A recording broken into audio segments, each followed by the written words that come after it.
actually, the figure over time on fiscal year 26, and that's larger than the budget of DOI or HPD enforcement. So just that's the number I get, and if you could explain that, that would be great. But that was not my question, but you can go ahead. But my question is that your head count is budgeted at 6,474 with a 16% vacancy rate. So that's a vacancy rate of 1,036. And isn't this your budget cuts 586 budgeted uniform positions? So isn't your budget, you're ratifying a failure of recruitment or something else is going on? Can you, that's my question. Can you talk about it? Sure. I'll answer your first question. So due to the efforts that Senior Deputy Commissioner Lebec just mentioned about overtime reduction, even though that was initially our overtime was budgeted for 370, we're doing everything in our power to reduce that to the extent possible, and using the measures that he just mentioned. So even though 371 was initially, that was as a prelim, the current projections are lower than that, okay? So, and in terms of the headcount reduction, we want to, again, just to state that this will not have any impact on hiring. It will not have any impact on the posts. It will not have any impact on the recruitment. And the reason for that is we still have over 1,000 unoccupied vacant lines that we could still hire up to.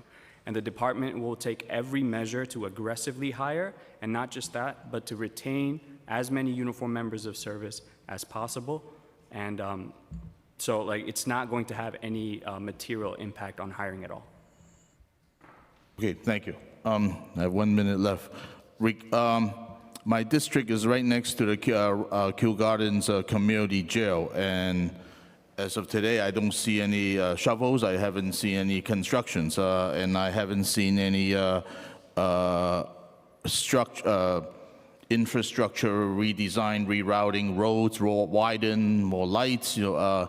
Do you have an update or do you have a timeline on that? Because again, I haven't seen a single shovel at the site. Thank you. I will ask our Assistant Commissioner Alex Maldonado to address timeline. On the borough-based jails, Brooklyn obviously is the furthest along, and we're finalizing the design on the remaining facilities. So first we go through the design phase and then we move to construction. And this is the same for Manhattan, Chinatown, but again, Correct. not Yep, a single exactly. shovel. Queens, Manhattan, and the Bronx. Okay, thank you. Thank you. Thank you, Chair. Do you affirm to tell the truth, whole truth, and nothing but the truth before this committee and respond honestly to council member questions? I do, thank you. My name is Alex Maldonado. I'm the Assistant Commissioner overseeing the Borough-Based Jail Project on behalf of the department. I can confirm what FDC said, that we are working with our partners at DDC to finalize the designs for the Queens and Manhattan facilities. Bronx is almost done as well for the design, and you should see shovels, as it were, and some street closures in your neighborhood in particular this summer related to the construction activities. Thank you.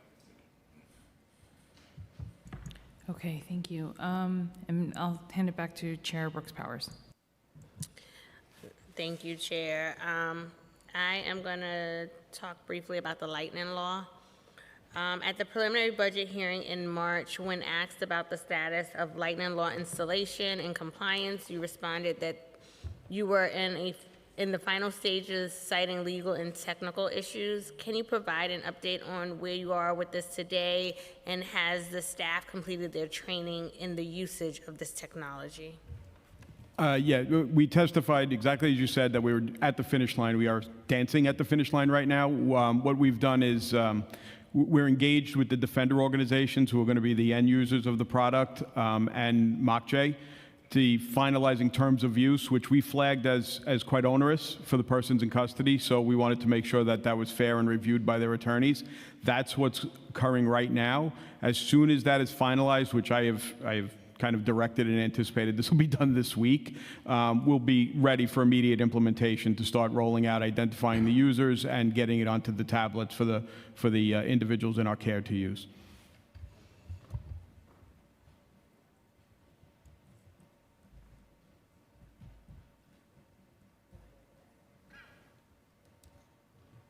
All right, last few questions. We're at the final stretch.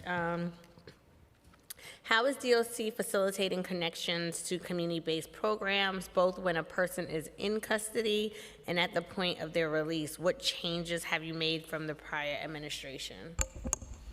DC Cologne can speak to that partnership. Thank you. Well, I think one of the biggest things that has occurred really robustly since March is the onboarding of FedCap and the Fortune Society team members for transition planning and transportation services, as well as the beginning of the subcontract with 100 Suits for Men, which has allowed for us to provide transportation for people directly to the location that they need to go, such as a service provider, upon getting released from custody. So those services have occurred across multiple sites. Almost all of our jails have a transition provider employee who is going and increasing the number of discharge plans completed with people in custody, but then also ensuring that we make sure they have the supports and the referrals needed for community-based services. And I think just to highlight on that of like what's happening inside and what's happening outside, most of these providers also have very strong linkages, obviously, to community-based services, whether it's somebody coming to their specific site or they're doing referrals to a location that's closest to where they live. So if, for example, somebody has been working with the Fortune Society while they are in our care, and it is determined that there might be a different location or a different nonprofit that they might be better served with, based on where they live, that they will do those referral services through the Community Reentry Network that is in partnership with the MOCJ contracts.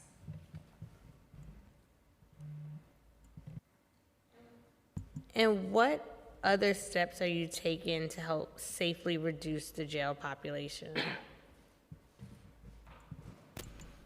Yeah, as I said, unfortunately, we don't have control over who comes in the front door or when people leave, other than those who are sentenced to city time. What we've been doing is working with our partners to make sure that they're engaging with our population and leveraging the resources that's in the community and through our partnership to try to get cases processed faster, trying to get people who are appropriate for diversions diverted. And so with our service providers, Fortune and Osborne and other service providers, leveraging their ATI and supervised release, working with Center for Justice Innovation on supervised release. We can't control who comes in or who goes out, but we can leverage the partnerships we have, and that's what we're doing. And every opportunity I get to say we need to work together on population reduction, I hope motivates people, engages people to seize this moment to reduce the population. And my final question is, as the population in custody increases, does the department believe that funding for services like food, clothing, and bedding are accurately budgeted? You know, the budget we presented is based on the population we have, and we anticipate population going down. But if the population was to increase and we needed to increase our budget, we'll work with OMB and our city partners to make sure that we're able to meet the basic needs of the people who are coming into our care. Thank you, Commissioner. Chair? Okay, I'm just going to ask two really quick questions on behalf of the Deputy Speaker, since she had to leave, about the racial equity plan. So the plan includes goals related to improving safety, accommodations, and programming for transgender, non-conforming, non-binary individuals in custody. Have the DOC LGBTQ+ affairs coordinated weekly and monthly meetings? Have they been occurring regularly? And what concerns or disparities prompted the initiative? DC Cologne can speak to that. Thank you. Hello. So I want to preface with, I don't have the exact frequency of meetings that are being held, so I don't want to misrepresent the number of meetings that are being held or how frequent they are being held. But what I can say is that we do have an LGBTQ affairs unit that is a team of about 3 coordinators that work for the department, led by 1 executive director. That team has been doing work alongside various partners. We actually, in this last fiscal year, onboarded a partnership through a small contract with Destination Tomorrow so that we can begin to expand our access to services for our transgender, non-binary, non-conforming population. And DOC's long-term goals include developing a racial equity rubric for department programming in collaboration with people who are in custody. And so how will incarcerated individuals participate in that process? Thank you. Well, I think there's a few avenues of how we're working to address this. One, it was mentioned there's a new associate commissioner that is assigned to work with emerging adult populations, and her entire work is centered and grounded on hearing from people who are in our care, whether that be through focus groups, whether that be through large-scale surveys, and whether that be through various talk sessions as we're implementing various programs. The work that's being done specifically for the emerging adult population is likely work that can be scaled to all of our populations. And so we're evaluating that as we move forward with this plan to see how we actually ensure, because I will say annually we do conduct surveys and focus groups with people in our care, but how we do that in a more effective way so that we are guiding our program rubrics and guiding our evaluations of our programs in a way that's a little bit more meaningful. Thank you. Okay, and I think with that, we are done with this portion of today's hearings. And so I just want to thank you again, Commissioner, and to all of your team members for being with us today. So thank you. And I think we're just going to quickly transition because we have HPD up next. I got a text message on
Quiet down, quiet on the floor. Please find your seats, ladies and gentlemen. Just a reminder, there are no food and beverages allowed in the chambers. You can finish that outside if you have to. Thank you for your cooperation. As I chomp on my croissant.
Sorry, we're going to be a couple minutes.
Okay, I think we're all ready.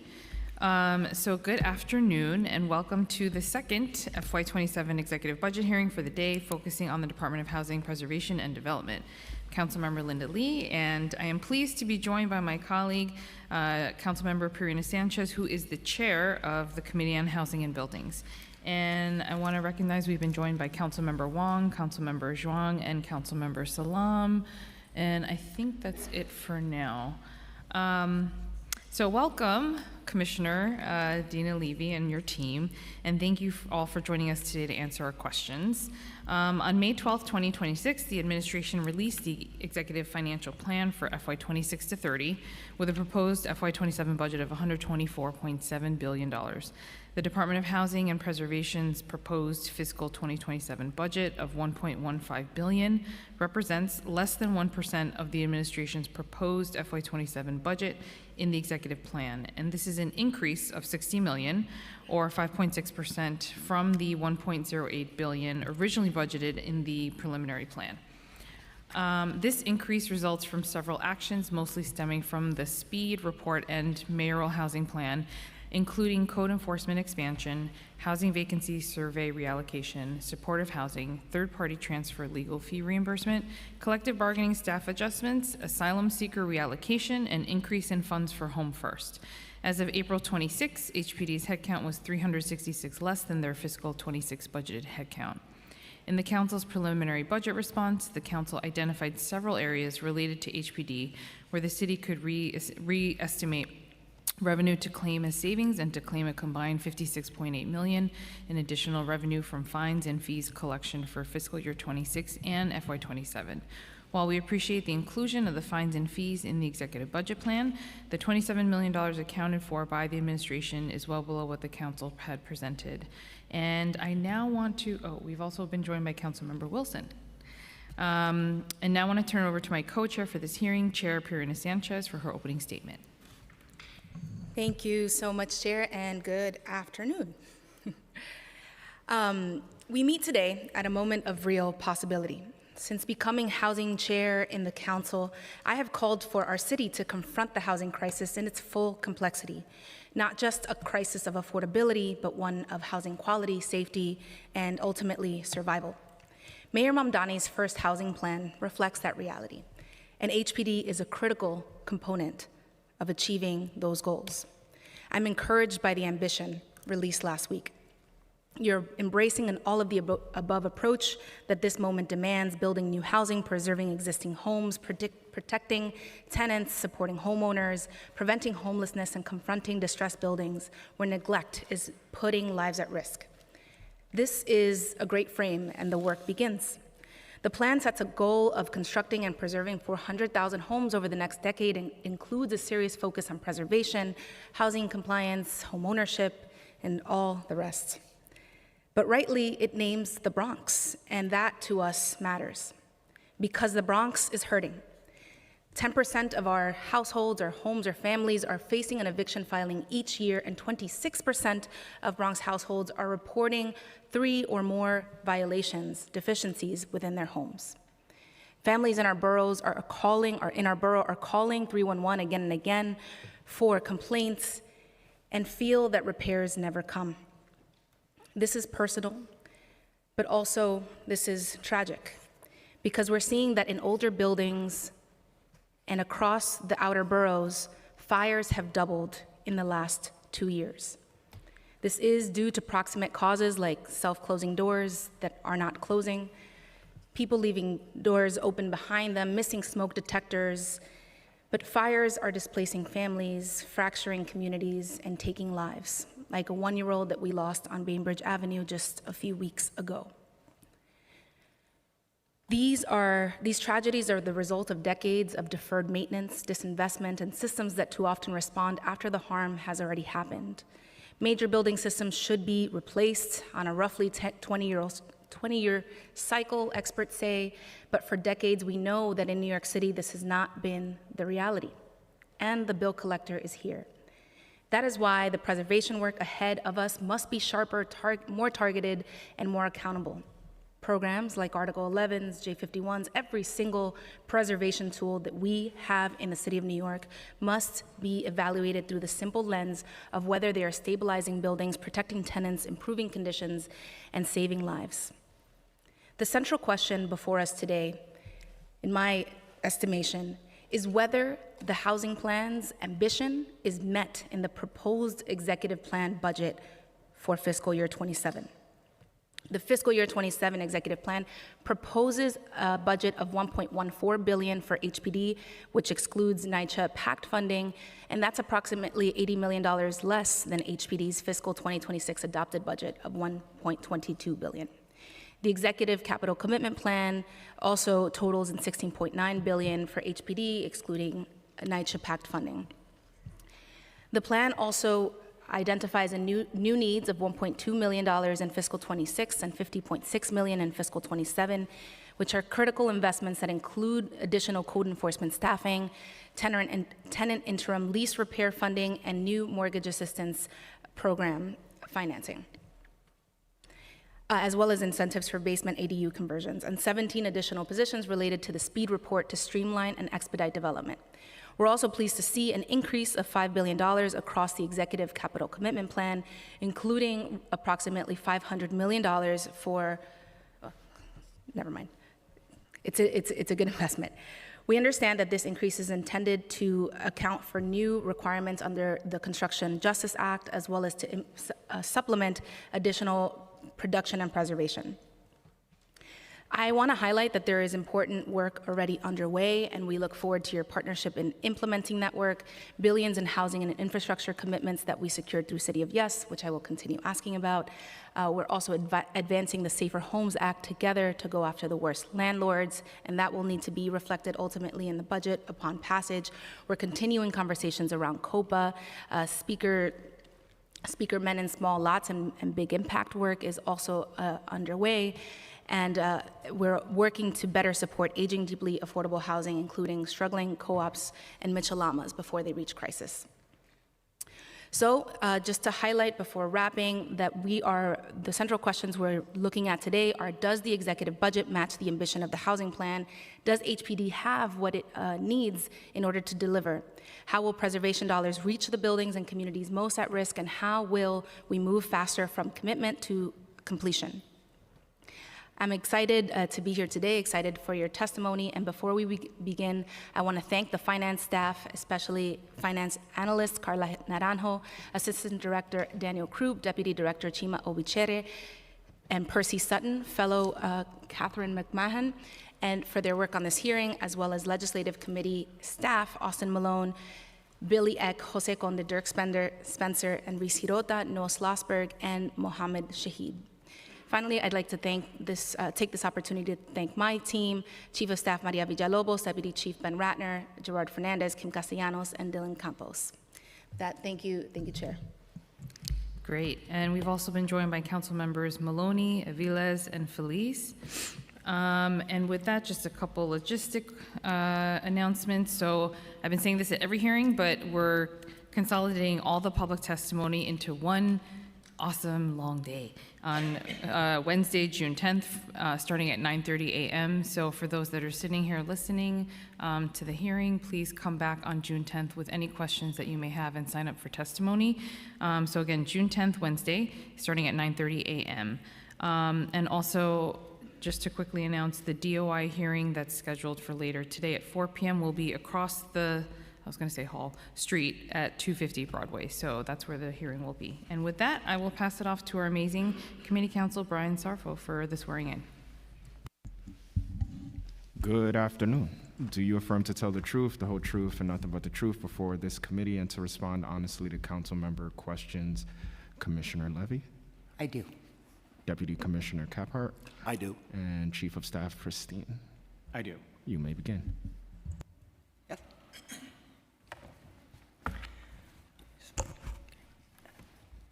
Chair Sanchez, Chair Lee, members of the committee, thank you for having me back.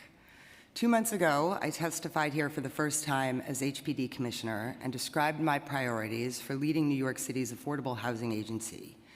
Then I outlined 4 primary areas of focus. First is my commitment to making sure that HPD fixes what is within our reach, from completely revamping the Housing Connect lottery and marketing system to ensuring that our partners get clear and timely communication about projects in our pipeline. I remain committed to simplifying over-complex procedures and replacing them with common sense reforms. Second was my promise to build more housing faster and more efficiently, because this housing crisis will not abate unless we build significantly more housing of every type and in every neighborhood.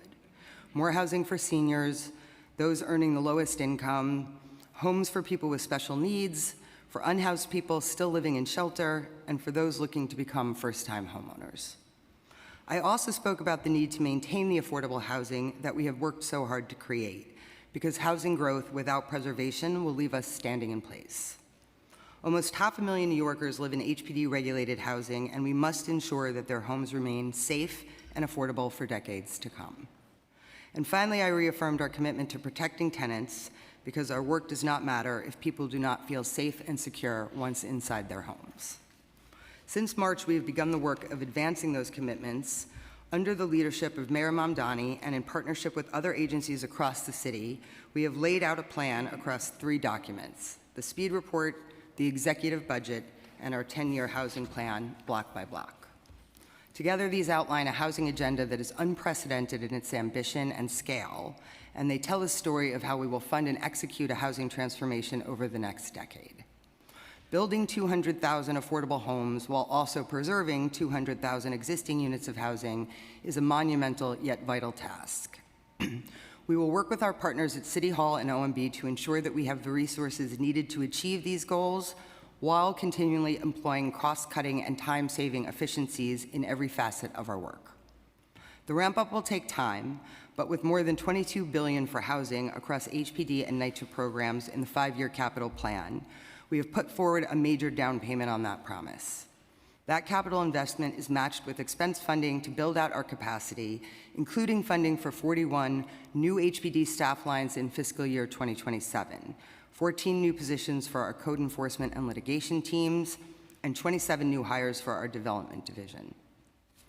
In block by block, we outlined HPD's commitment to finance approximately 16,000 deeply affordable homes over the next 2 years, a 35% increase compared to fiscal years 24 and 25.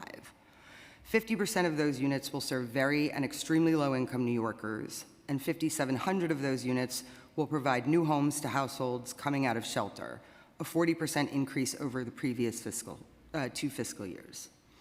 The plan also calls for an expansion of funding for supportive housing by 57%, with a dedicated $1 billion over the next 2 years. And for seniors, we will build 2,000 new homes, a 20% increase in fiscal years 27 and 28. This includes a pilot that will mix senior-restricted apartments alongside family units, intentionally creating intergenerational communities. Critically, HPD will address the often asked question, affordable to who? By changing the way we serve the lowest income New Yorkers, deepening affordability levels for HPD finance projects that serve households at 30% of the area median income. Through new investment in the executive budget, we will reduce initial rent burdens for these households down to 25% of their monthly income. For a household who earns just under $46,000 a year, the rent will drop from roughly $1,150 to $950 per month. That household saving of $200 may go towards buying groceries, to paying an electric bill, or towards saving for the future. This new initiative will serve approximately 2,500 extremely low-income New Yorkers over the next 5 years. Growing our housing stock will be game-changing for neighborhoods across the city, but as I stated, it will only be impactful if we preserve the housing we have already built. Block by Block commits to preserving and stabilizing 200,000 homes over the next decade, an investment on par with our new construction goals. The executive budget provides more than $2.5 billion in capital for preservation for fiscal years 27 and 28, more than 35% increase compared to the last 2 fiscal years. This will set HPD on a path to finance roughly 15,000 units over the next 2 years. And in direct response to advocacy from our partners, we will also launch a new supportive housing preservation program to ensure that our most vulnerable renters continue to have access to decent, safe, and affordable housing. In addition, we have dedicated hundreds of millions of dollars specifically to preserve and improve our Mitchell-Lama housing stock, some of the most important housing the city has ever built. Most of these buildings are more than 50 years old and in desperate need of capital investment. In addition to the 15 Mitchell-Lama projects that are currently in HPD's preservation pipeline, This dedicated funding will enable us to reach an additional 2,800 Mitchell-Lama units over the next 2 years. Block by Block also commits to preserving our distressed rent-stabilized housing stock, using discretionary tax exemptions such as the updated J51 program and other preservation tools. HPD will work with grassroots organizations and the Mayor's Office to Protect Tenants to beat back speculative investment in rent-regulated housing, instead transferring these distressed buildings to community-controlled stewards, including tenants, community land trusts, and joint venture partnerships between residents and developers. The plan also includes a new interagency initiative with a particular focus on the Bronx, where so many of the city's housing challenges are most acute. 10% of households in that borough are subject to an eviction filing every year, and 26% report 3 or more maintenance failures inside their homes. These challenges are a product of historic patterns of racial discrimination and segregation. In the past decade, HPD has financed over 42,000 affordable homes in the Bronx, but it is clear that it is time to take a holistic approach that considers more than just housing and that relies heavily on deep community engagement. We look forward to working together with our partners at the Department of Health, the Mayor's Office to Protect Tenants, residents, and leaders across the borough to execute this long overdue initiative. Our investment in preservation will also be critical to advancing the Safer Homes Act and the Community Opportunity to Purchase Act. These two pieces of proposed legislation will enable distressed buildings to be transferred to responsible landlords and in some cases to the tenants themselves. We would like to thank Councilmember Sanchez and Councilmember Nurse for your leadership in advancing these critical preservation proposals. Our commitment to protecting renters also extends to our homeowner community and those seeking access to that opportunity for the first time. For too many New Yorkers, homeownership remains out of reach, particularly in Black and Brown communities, which have historically been underserved. The Mayor's executive budget marks a serious effort to change that. Funding for homeownership has increased by 12% in the executive budget, which will allow us to create and preserve approximately 5,700 units of affordable homeownership over the next 2 years. This includes increasing funding for the Open Door program, allowing HPD to finance 600 new homes, and funding for our down payment assistance program, Home First, which will reach more than 350 first-time home buyers in the coming 2 years. And with the launch of our new program, Our Home, we are reviving New York City's celebrated tradition of providing dedicated resources to convert rental buildings into resident-controlled affordable cooperatives. Our Home will aim to finance the conversion of 300 new affordable co-op units in fiscal years 27 and 28. We are also doubling down on our commitment to assisting existing homeowners who are struggling to maintain their homes. We will raise the Home Fix loan cap from $60,000 to $100,000 to facilitate badly needed home repairs. And we are relaunching the New York City Mortgage Assistance Program, or MAP, an affordable loan product which provides a lifeline to homeowners who have fallen behind on their mortgage, preventing additional foreclosures and preserving generational assets. Lastly, I would like to highlight the significant commitments outlined in Block by Block dedicated to improving our code enforcement system with a focus squarely on holding negligent landlords accountable. A key component is a new initiative called Fix the City, a dedicated enforcement effort targeted to the city's worst landlords. We will use all of our enforcement tools in strategic combination: roof-to-cellar inspections, removing negligent owners from day-to-day management with aggressive use of 7A, and coordination with law enforcement to pursue criminal charges where appropriate. We will not relent until buildings are made safe or transferred to responsible new owners. We will also launch a new effort partnering with organized tenant associations to schedule interagency enforcement days, coordinated portfolio-wide inspections that will take a comprehensive look at chronic maintenance issues. These building-wide sweeps will enable our litigation and anti-harassment units to identify pervasive noncompliance and move quickly to pursue legal action wherever it is warranted. This summer, we will also work with the City Council to identify strategic improvements to the Housing Maintenance Code based largely on feedback received from tenants during the rental rip-off hearings. This will include a review of underlying conditions, exploring expansion of the types of violations that justify rent withholding, and creating processes for tenants to schedule appointments for follow-up code inspections. Before closing, I would like to take a moment to express HPD's extreme concern regarding the tragic fires that have affected many of your districts and your constituents in recent months. These devastating fires are happening far too frequently, and it is simply unacceptable. We are committed to working alongside our partners at the Department of Buildings, with the FDNY, and with emergency management to better understand what is driving this pattern, to determine whether landlord noncompliance is a contributing factor, and to working closely with the members of this council to identify strategies to curb this citywide emergency. I will end my testimony with a reminder that while the investments outlined in the executive budget and the 10-year housing plan are truly historic, our success will hinge on how effectively and efficiently we deploy these resources. Much of that is within our control, whether it's coordinating among agencies to make government more accessible or modernizing outdated environmental reviews. The time has come for us to get out of our own way. At HPD, I am proud to work alongside 2,500 dedicated public servants who spend every day working to create and protect housing affordable to all New Yorkers. The housing plan in many ways is a meaningful expansion of that hard work, but it is also an acknowledgement of the need for continued coordination between HPD and the City Council, not just in oversight, but through action. Because tackling New York's biggest challenge depends on our ongoing collaboration. We will not achieve it all at once or in a single budget cycle, but steadily, relentlessly, block by block, using every tool we have. I look forward to our future partnership, and I'm happy to answer your questions. Thank you. Great, thank you. We've also been joined by Councilmember Epstein on Zoom, as well as Councilmember Joseph.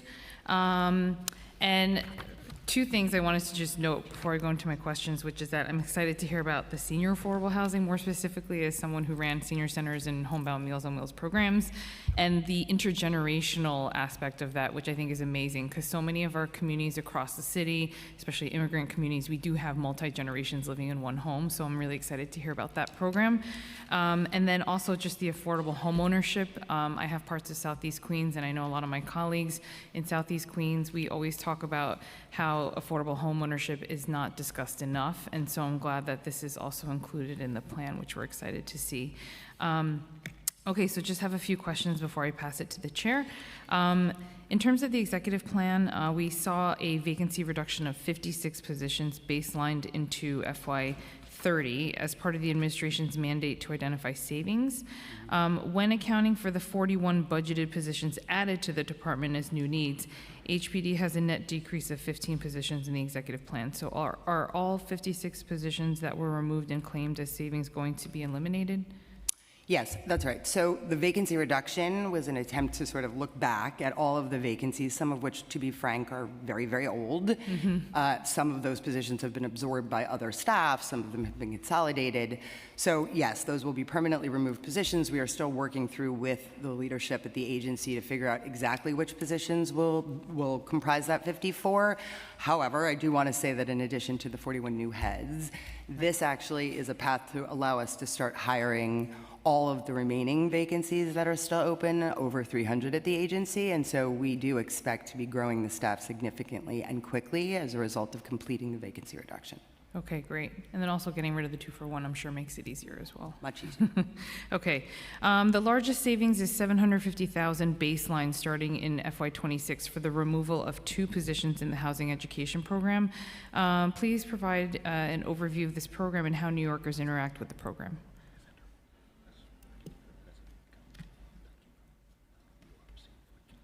Okay, why don't you? Thank you, Chair, for that question. So to clarify, for the vacancy reduction, what we did was that we took headcount and available dollars from various budget codes where they were available, and now we're going through the process of determining the specific positions that will be eliminated permanently. For that line in question is actually just taking headcount from where it was available in one of our budget codes under our economic opportunity and regulatory compliance division. But that did not eliminate a specific position. It eliminated a headcount. We're just taking available funding for now as we go through the process of determining what specific positions to eliminate. Okay, that's good to know. which department did see the largest vacancy reduction or division with? So because we have not yet, I'm sorry, Councilmember, I'll grab that one. We have not yet completed the process of identifying the 54 positions. We haven't we can't say which unit in particular will feel it. We are trying to sort of look at actually where the older positions, again, have been absorbed either by existing staff or through consolidation. So as soon as we've completed that exercise, we'd be happy to report back out on which positions. Perfect, thank you. Yes, and then also the types of positions that were eliminated as part of the vacancy reduction as well, whether it's inspection positions, legal, clerical, administrative. That'd be great if you can include those as well. Of course. So I just want to, because I know that we definitely don't want to see a decrease in services, which I know, so I just want to clarify for the record. So as these positions are baselined into the out years, we do not anticipate any sort of decrease in services, correct? That is correct. Okay. And then my last question is just something that came up, because we've been having roundtables with a lot of the nonprofit providers, and one of the things that was expressed to us was for the nonprofit partners that do build affordable housing, they go through this really rigorous process with HPD, and it takes quite a long time to get all the checks and balances in order. And then separately, they have to go through another separate approval process with OMB. And I'm just wondering, from your perspective, I know you're relatively new in the role, but are there ways that we can sort of streamline that and have some of it at least be simultaneous instead of sequential, if that makes sense? Because as we know, as these projects get delayed, it just keeps increasing the cost. And so when you think about tax dollars and things like that, I feel like if we could streamline that process, it would save on cost, as well as put more money into the project itself. We completely agree, and as you know, the speed report is all about how to go more quickly in terms of what we're building, and also how to sort of dedupe, right, not have duplicative, agencies passing things back and forth. So I think that's a big part of the work that we're working toward. I think in terms of the process between HPD and OMB, really that comes just down to whether or not projects are coming in on terms. So one of the other things we're working on is really a prioritization for our pipeline so that folks really understand what the agency is prioritizing. One of the big things we'll be prioritizing is cost efficiency, as well as whether or not units are getting built, both in terms of the programs that we care about, so the typology of housing, but also where that housing is getting built. But I do think as we start to tighten that process, we will be able to move projects between us and through OMB to approvals much more quickly. Okay, fingers crossed. Okay, great. Chair Sanchez? Great. Thank you, Chair Lee. I think this is the first hearing we've chaired together. Yeah. Well, thank you. I'm excited. This is exciting. It's an exciting moment, and just there's a lot of ambition going around, and I completely agree that it's going to be up to us to take what is on paper and what is written down and moving that into a reality. Also, Commissioner, thank you.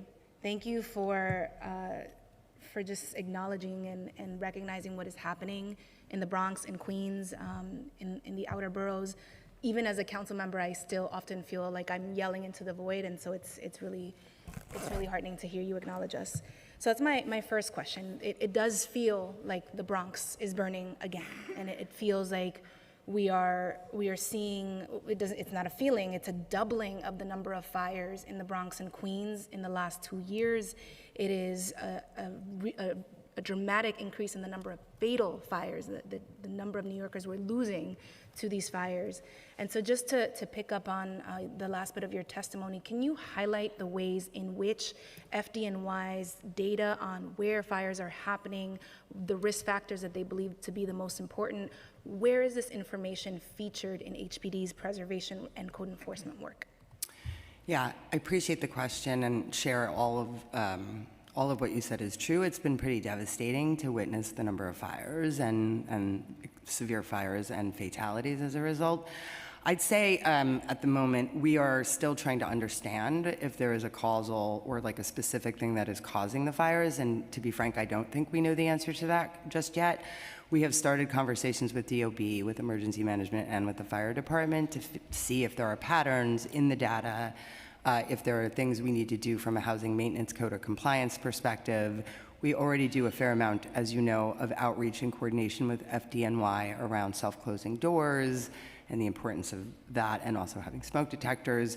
But I do think your point is correct. To be preventative, we need to understand what's causing the rash of fires, and I think, I don't want to speculate about that. We don't yet know, but I think it is really key to figure it out in order for us to then come up with solutions that we would propose. Thank you, Commissioner. I am going to push back because FDNY testified yesterday in no uncertain terms that it is the electrical systems within buildings that is the primary cause of the uptick in fires. And so happy to hear the conversations are happening, but the question is where, apparently wasn't happening before, but where is HPD incorporating these findings? And it should not just be when fires are increasing the way that they are right now, but it should be in general. The code enforcement agencies, there's so many of them. Housing lives across so many agencies in the city of New York, as is reflected in the plan. We want to see these programs speaking to each other and this data speaking to each other. Moving toward the housing plan itself and this potential disconnect that we're seeing in our analysis of the housing plan versus the executive budget. There is a lofty goal of 400,000 units created or preserved in the next 10 years. The plan is also setting out an ambitious vision for preservation and code enforcement. I am concerned, and we in our review are concerned, that there's a lack of new staff to carry out these proposals. How does HPD intend to meet the ambitious goals of the housing plan without a significant infusion in new staff lines? And to make this very concrete, there is this example from the report. The city commits to investigating every heat complaint as an individual case starting in October 1st of 2026. However, in the budget, we're seeing only 7 new inspectors in FY27. So how can you achieve that really increased inspection goal and the plan's vision of robust code enforcement with such a modest staffing increase? So a couple of things. First, looking back, we looked back at the last 5 years, and it is worth noting that the staff for E&S, that oversees code enforcement, has actually increased 11%. Even during the 2-for-1 and the hiring freeze, they have continued to grow that staff. And as you saw, there are 14 new positions that have been dedicated specifically to increase our enforcement capacity for enforcement days, for Fix the City, and for the commitments we've made regarding heat. So I do believe those things are going to be critical. The other thing that's worth noting is there are 23 hires of inspectors specifically that have now been cleared. As I said earlier, having completed the vacancy reduction, we can now move to fill all of our vacancies. That will take some time, but 23 are already in process. So we will continue to grow our code enforcement appropriately so that we can meet all of the commitments laid out in the housing plan. Thank you, Commissioner, for clarifying that. Are HPD's unfilled positions exempt from the last administration 2-for-1 hiring rule? Can you confirm whether the rule has been eliminated within the agency? Yeah, that's exactly right. So once the 54 positions that we are going to eliminate have been identified, and that is complete, which we are very close to completing, we will both share with the council what those positions are, but it will also free us up to hire over 300 vacancies across the agency that will no longer be subject to the 2-for-1. Sorry, 56. What did I say? 56. Vacancy, yeah. Okay, thank you. That's helpful clarification. So moving from the vacancy reduction, the reduced vacancies of 56 positions, I am encouraged to see areas where the agency is making targeted additions to its headcounts. In addition to staff added as part of the SPEED initiative, which we'll get to, HPD is adding 10 new positions in the Office of Development. Can you share where within that office, what titles are going to be added? And then within the office, where does HPD see the greatest needs? Great. So I do want to clarify that between the housing plan and the SPEED report together, it's actually 27 new heads that will be coming on for the development team. So in the SPEED report, they make pretty specific designations for how those staff will be allocated. They're for environmental approvals, for permitting. And then for the housing plan hires, there's a little bit more flexibility. We probably will be focused very heavily on project management in order to keep the pipeline moving. We will also be probably working to increase a little bit of our staff in our Office of Neighborhood Services, where all of our public sites move through and then ultimately go to development. So I think specifically, right, it will be environmental, permitting, project managers, preservation, and public sites. A lot of Ps. Preservation and public site, okay. Thank you. Just two more from me, and then I want to move over to colleagues. The executive plan claims $925,000 in fiscal 2026 savings from the tax lien sale outreach due to contracting delays on HPD's end. Although the 2026 tax lien sale, sorry, my device is being very glitchy and just jumped away from my question, which is not helpful. Okay, although the 2026 tax lien sale was paused, the council was not consulted on this reduction. Has the administration determined if the tax lien sale will resume in fiscal year 27? If it does next year or in a future year, can the city commit to restoring this vital funding for outreach to ensure homeowners know the payment options available to them? Yes, council members. So as part of, I think it's EO12? Yes, EO12, right, where we look to find important savings. One of the places we identified was this $2 million contract for outreach for the lien sale. Primarily that felt logical because the lien sale, as you know, is paused. We remain, so half of the contract, about $1 million for 2026, remains available to the vendor, the Center for New York City Neighborhoods, and they are going to begin outreach now. And then all future funding, so $2 million a year starting in fiscal year 27 and the out years, is untouched and remains available. Okay. Thank you. Then my final question, and I'll come back for more if we have time, because we do have a hard out at 2 p.m. My final question is around the AMIs being targeted with the new, with the plan. I am heartened to see that there is 50% of the goals, or 50% of what is going to be produced is targeting ELI and VLI households, extremely low income and very low income households over the course of the plan. Can you give us a sense of how many new ELA units HPD expects to finance over the next 2 fiscal years? Where, if you've gotten there, probably not, but where, as specific as you can get geographically, is HPD planning to put these projects? And can you give us a sense of the other 50% of the plan's goals? What income targets do you foresee for those? Absolutely. So again, the portion of the new construction, which is what I think we're talking about, right? The new units that are going to come online. So that's 16,000 units over 2 years, so roughly 8,000 units a year. So 50% of that each year, so 4,000 a year or potentially a little more, will serve ELI and VI households. The remainder, are going to be subject to our term sheet. So 2,000 of the units will be for seniors. Those tend to be very low income units. We don't yet have a final count on supportive, but we do have a big commitment specifically for supportive that will be within that number as well. And then most of our financing programs, including LIHTC, serves an income range that has to average to 60% AMI. Thank you. Just an add-on, and then going back to colleagues, how much new funding is dedicated for neighborhood pillars per fiscal year over the next 5 years? I don't actually know how much is for pillars. So we're going to look up to sort of get I want to make sure we give you the right answer.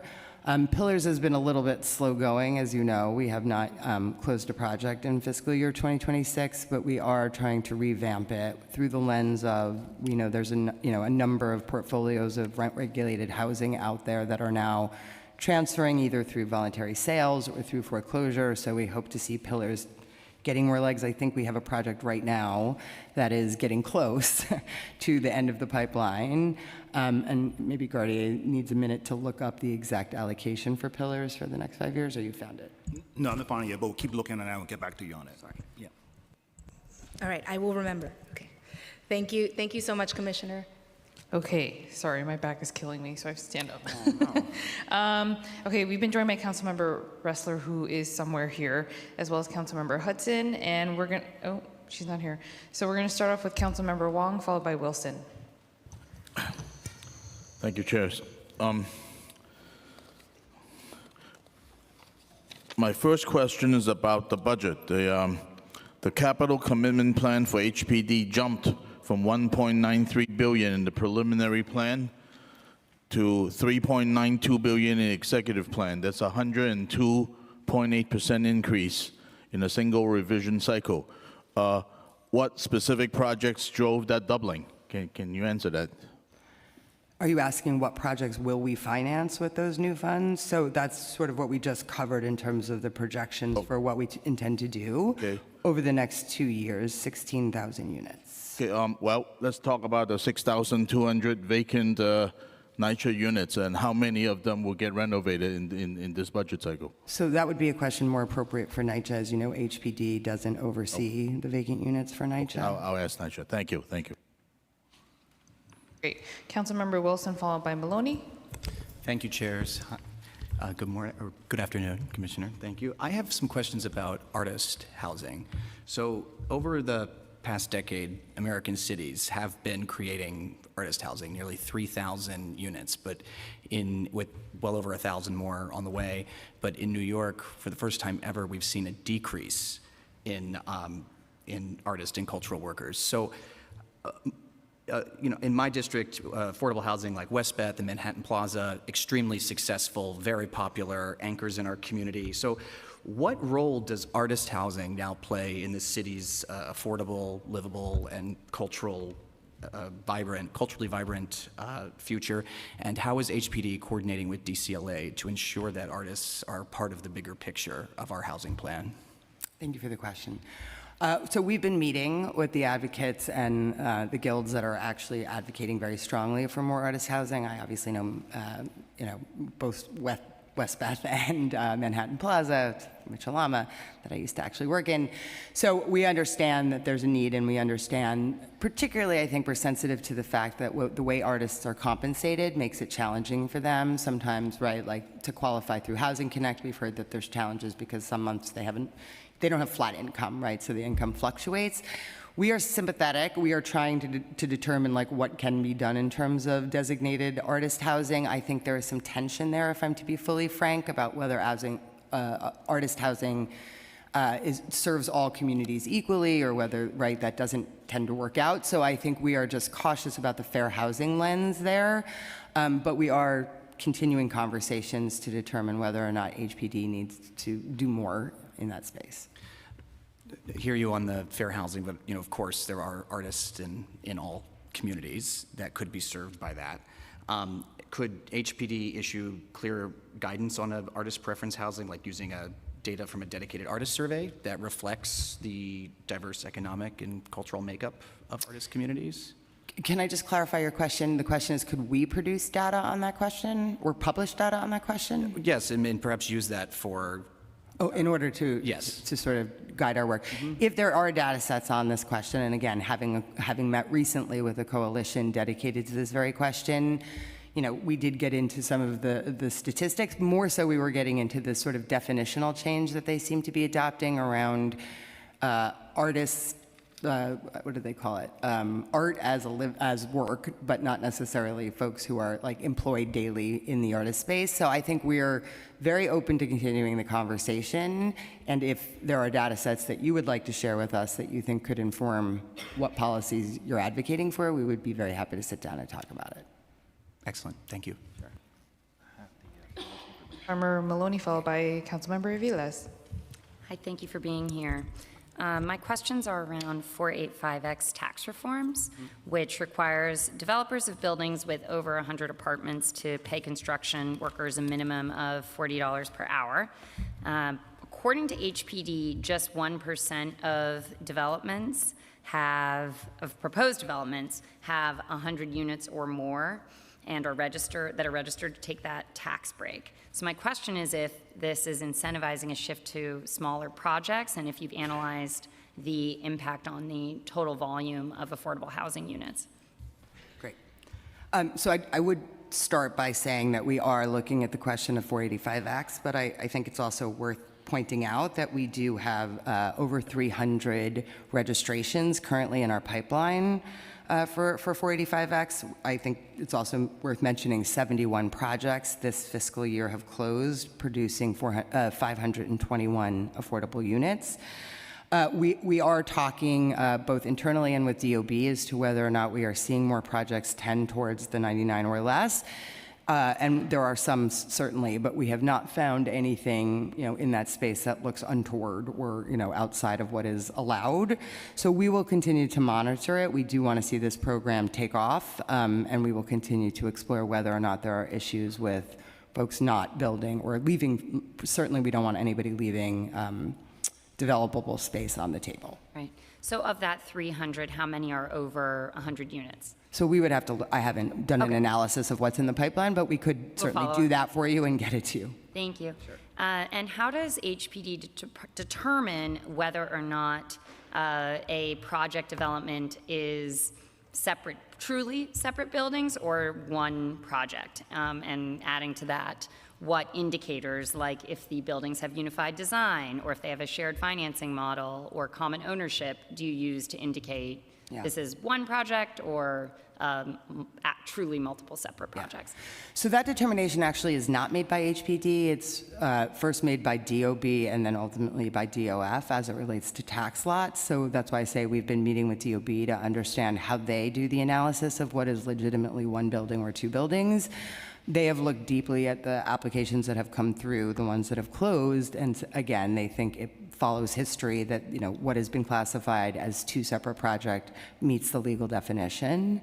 But as I said, we will continue to look at it and happy to get you the information on the 300 registrations that have not yet closed. Great, and I would be curious what those numbers are and then how HPD can incentivize the development of larger apartment buildings, which presumably would have more affordable housing units.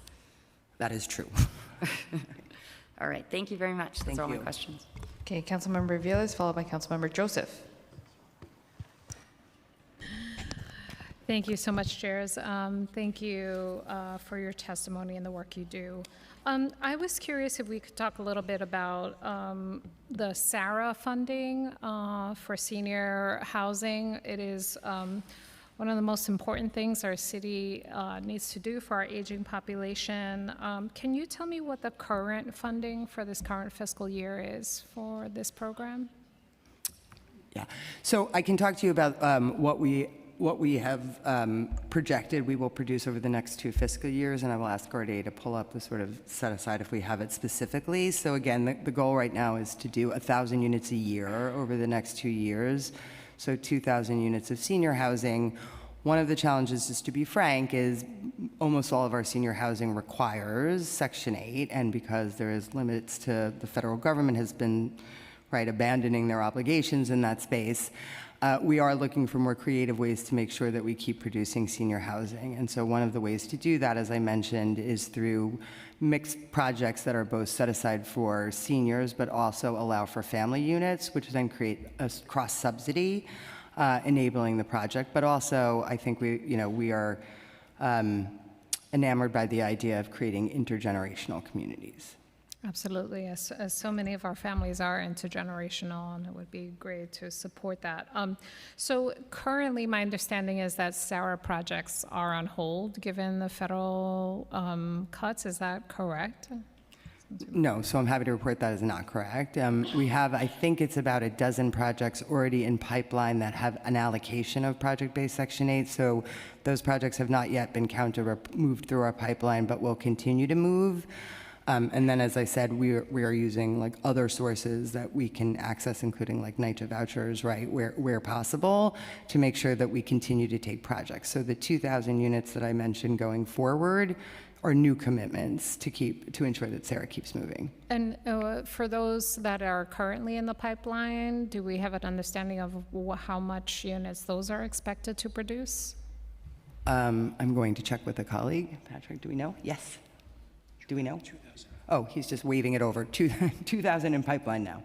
2,000 units that's not to be confused with the 2,000 prospective, that's retroactive in the current pipeline. And is there an estimated of when those 2,000 will come to fruition? So again, we are working to expedite the timeline it takes to have projects move to closing through our pipeline. I think we could get you sort of a detailed projection of how many projects that is and when they're expected to actually go to construction closing. Thank you. I know these are challenging, and one of my biggest heartbreaks is the consistency of having our seniors have nowhere to live and tripling up in apartments in very unsafe conditions. Yes, okay.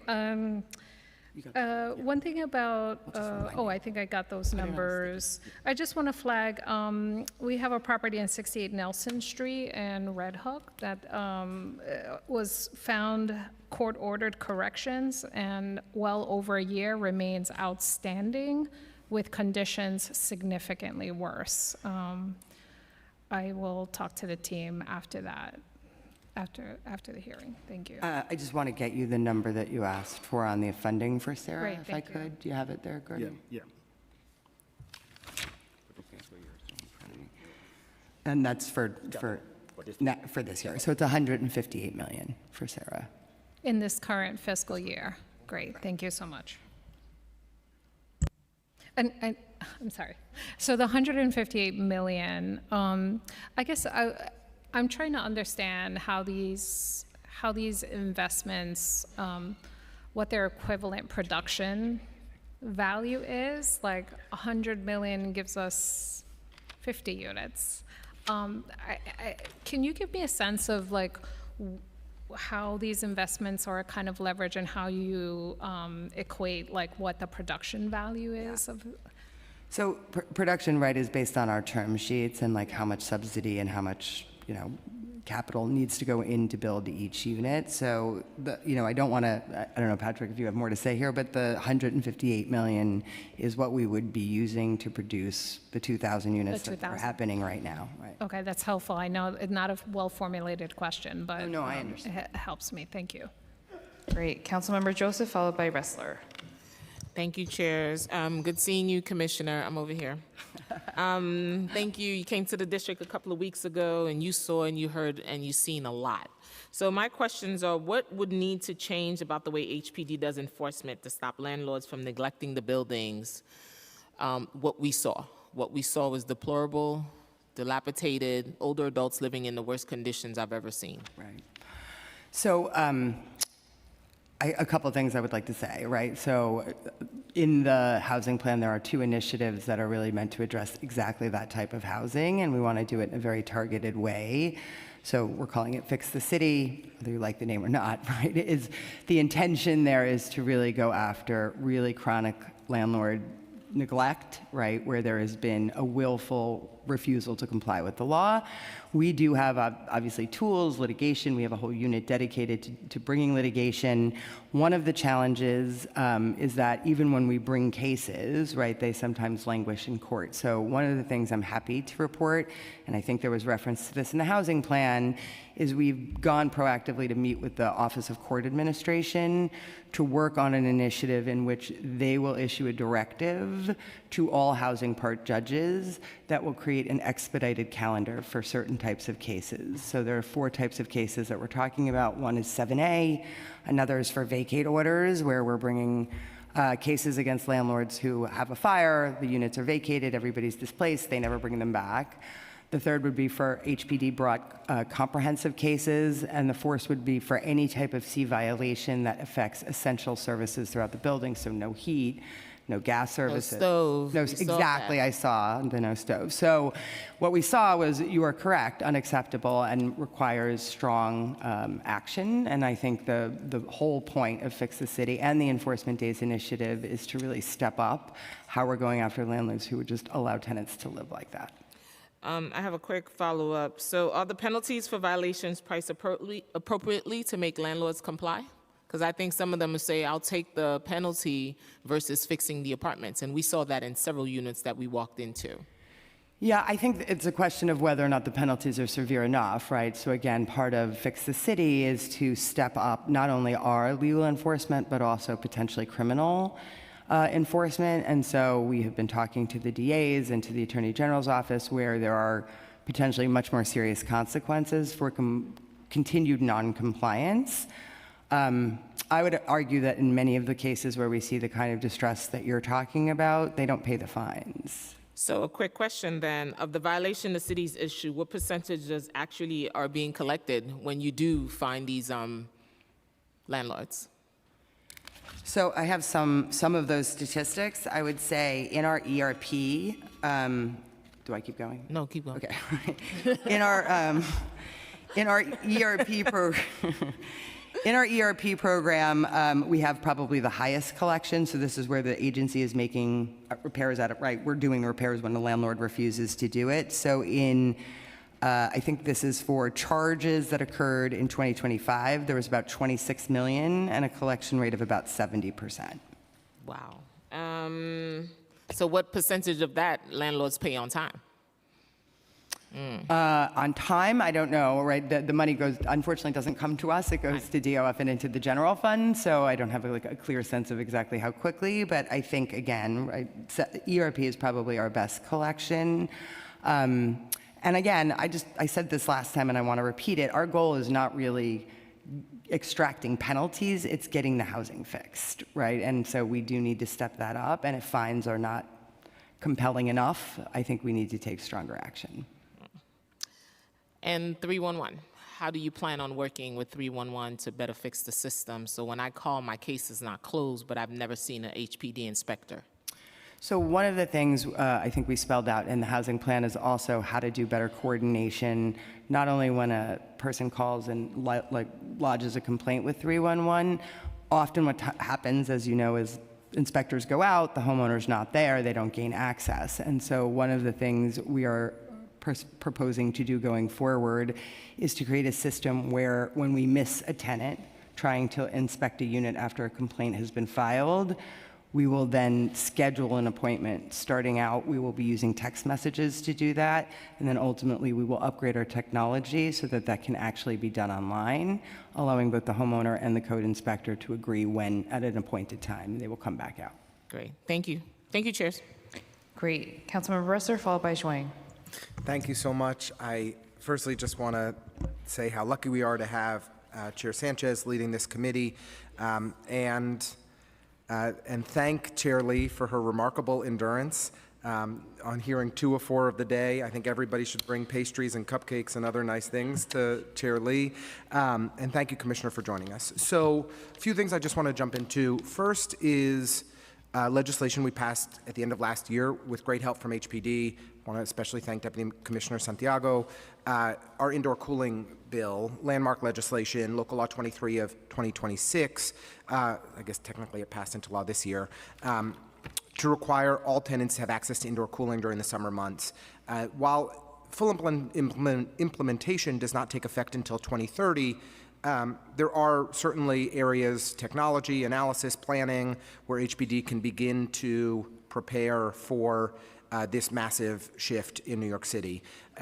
Were there new needs requests submitted to OMB relating to this law for this year?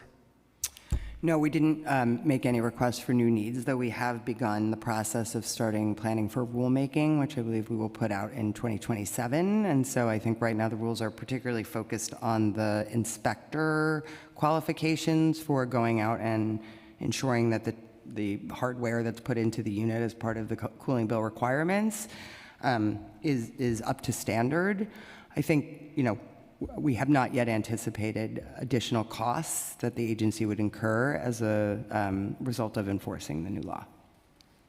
But there will be significant additional costs. When you say you have not yet anticipated it, it's just you haven't done that analysis as of yet, what those costs will be? We have not yet identified a full picture of what the cost would be. Right now, the focus has been creating the rulemaking, and then over time. Just because technology projects, as you know well, can be such a bear and take years to actually complete, I just want to make sure that we're planning ahead appropriately, and so if there are new needs, we want to champion them with you. It sounds like none were submitted for this year, but I can't imagine that we wouldn't need them for next year, and if we need to begin that planning process now, we just want to make sure that we're all organized. This was, of course, on part of the platform for Mayor Mamdani during his campaign, and I know we all want to see it successfully implemented. Agency electronic notifications. we have legislation to that could save significant costs for HPD and other agencies to allow for electronic notifications of landlords and other stakeholders that you engage via email rather than everything going through paper mail in the year 2026.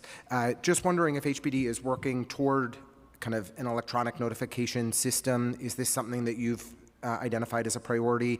Are there cost savings that you've identified here as well? Yes, but to your point, there's also cost incurring, right? So one of the challenges for us in implementing exactly what you're talking about, which is this online notification, is it would require additional technology.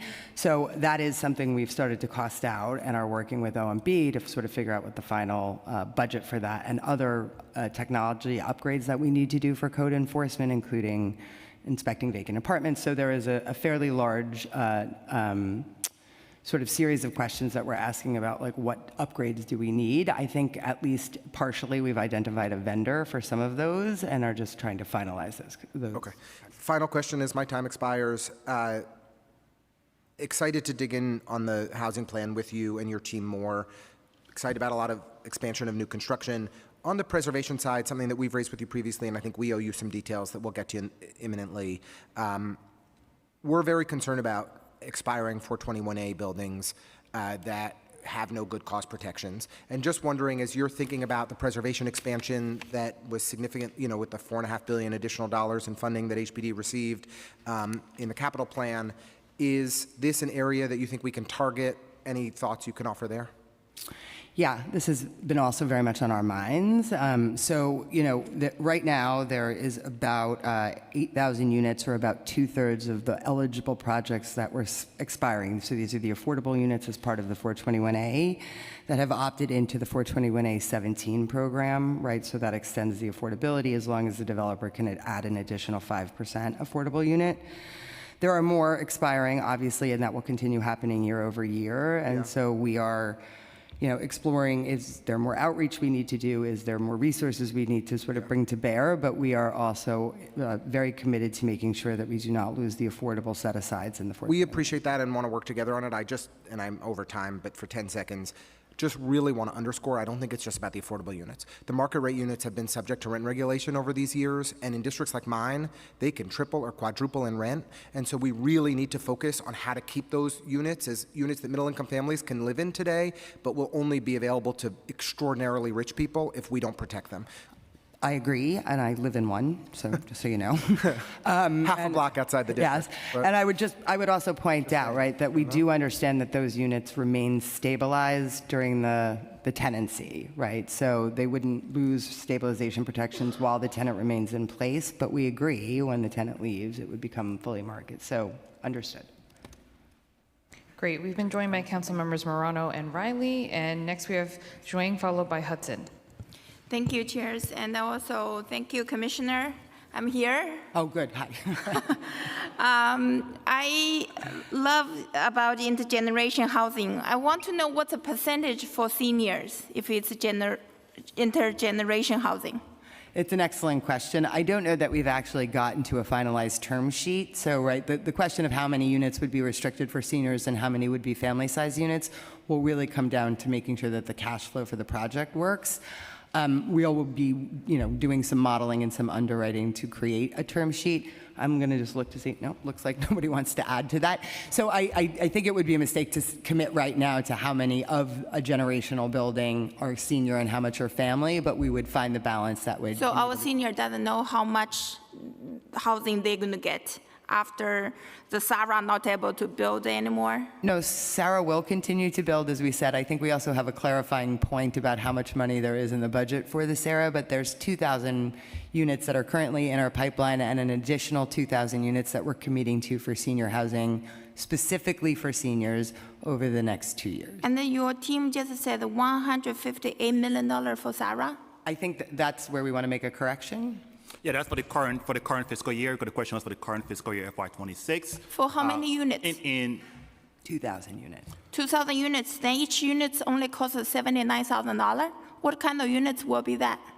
I'm not aware of any unit that you can build for $79,000. So I did the math. I'm very sensitive with numbers. $158 million divided by 2,000 units, that's $79,000 each unit.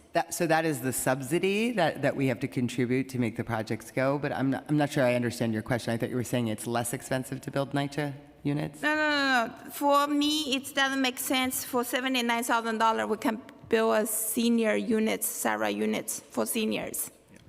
So also, let me just clarify quickly on the fiscal year. So the question was about the current fiscal year, FY26, which is the $158 million. For the new fiscal year coming up, which is FY27, the budget is about $380 million additional for the SARA program. Okay, how much units for this year? How much money going to cost? 1,000 units. 1,000? Even 1,000, it's around 160,000. It doesn't make sense. I think we've gotten this a little confused, so I'm just going to ask if you would like an accounting of how much money and how much subsidy goes into each SARA unit for the current fiscal year and for the upcoming 2 fiscal years, we would be happy to get all of that to you in an easier to follow report and then to sit down and talk about it if you have concerns about what it's costing. Sure, because it doesn't make sense for me. 200,000 affordable housing, and also it's only $22 million. For city bill, each apartment average is $600,000. It just doesn't make sense to me. $22 billion can build 200,000 affordable housing. Is this number correct? Yeah, well, the goal for the housing plan is 200,000 units of new units and 200,000 preservation units. This is $22 billion is a huge down payment towards getting to that goal. I think we're going to be in a ramp-up period, and as we said in the housing plan, the goal is to be producing over 20,000 units by 2031. So over 200,000 units. And by what time? By 10 years or how many years? So right now, as the plan lays out, we will be producing about 14,000 units this year and another a little bit more than that in the next year. And as we continue to ramp up, the goal is to be producing over 20,000 units per year by 2031. Okay. Okay, thank you. You're welcome. Okay, Councilmember Hudson, followed by Morano. Thank you. I want to apologize because I did steal Councilmember Ressler's cushions with the hopes that it would give me a boost, but I know you can't really see me over Councilmember Morano. Okay. I appreciate the lean. You mentioned in your testimony hundreds of millions of dollars specifically to preserve and improve our Mitchell-Lama housing stock. And I'm wondering how specifically those funds will be allocated, and can you share the 15 Mitchell-Lama projects that are currently in HPD's preservation pipeline? We absolutely can. I don't have them sitting here today, but we'll happily send you a report of all the Mitchell-Lamas. I know Tivoli Towers in your district is among them. Yes. It's among the 15? I believe it is among okay, great. the 15. And so your question as to how will the funds be distributed, we obviously have an asset management role for the New York City overseeing Mitchell-Lama portfolio, and so we will be targeting those funds to the projects that are most in physical and financial distress. There is a list. I have, some of them in front of me, but there are, a fair number that need attention, and so we are very, very happy to have a dedicated source specifically for Mitchell-Lama preservation, which will sit incrementally on top of what we already dedicate in a given year or a typical year through our normal preservation pipeline. Okay, great. Would love to continue that conversation offline. Sure. Thank you. And then with regards to emergency housing vouchers, in response to the elimination of the emergency housing voucher program at the federal level, HPD announced a stopgap program of 2 years for the 2,500 emergency housing vouchers the agency currently administers. Can you provide more insight into what the stopgap entails? Absolutely. So this actually started long before I got to the agency, so I just want to give a shout out to the team. Sorry, I don't know which way to lean now. I know, because Councilmember Morano keeps switching his lean. Yeah, you lean right, I'll go left. Thank you.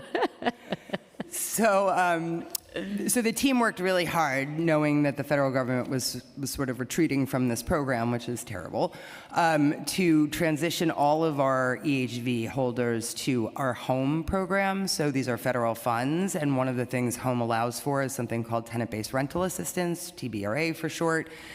It is a 2-year time-limited program, so it is a bridge, but it does apply. It is eligible to every one of the 2,000 EHV holders who are in our pipeline, and they started well in advance of the funding running out to basically you do have to go through a new application process, a new signing up. It's a different federal source, but we have made huge progress in transitioning virtually all of we haven't completed it yet, but like have reached out to all 2,000 and have started the process of converting them over to this TBRA funding. That's great and good news. Thank you.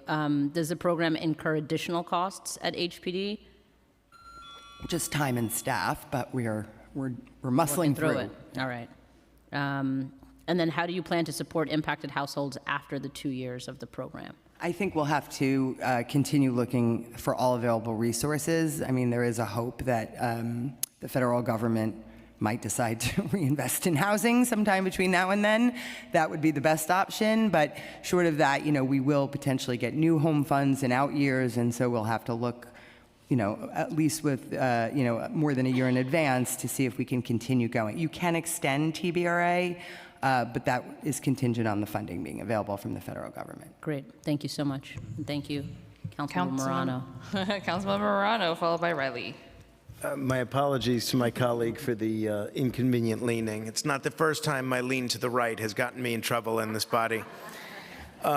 Commissioner, your testimony discusses financing 200,000 new units and preserving 200,000 existing units, right? While the capital commitment plan increases by billions of dollars, what is the average public subsidy per unit under this plan, and what specific steps are you taking to reduce that cost over the next 5 years? And I'm not trying to be duplicative of my colleague's question, but I'm just trying to get at, if we're spending substantially more money, how do we know we're getting more housing rather than simply paying more for housing? Yeah, so a couple things to say on that front. I appreciate the question. The first is what I described earlier, which is this prioritization framework that we're doing with our pipeline. So this will really be a message out to our development partners that we want to see cost efficiency as one of our top priorities.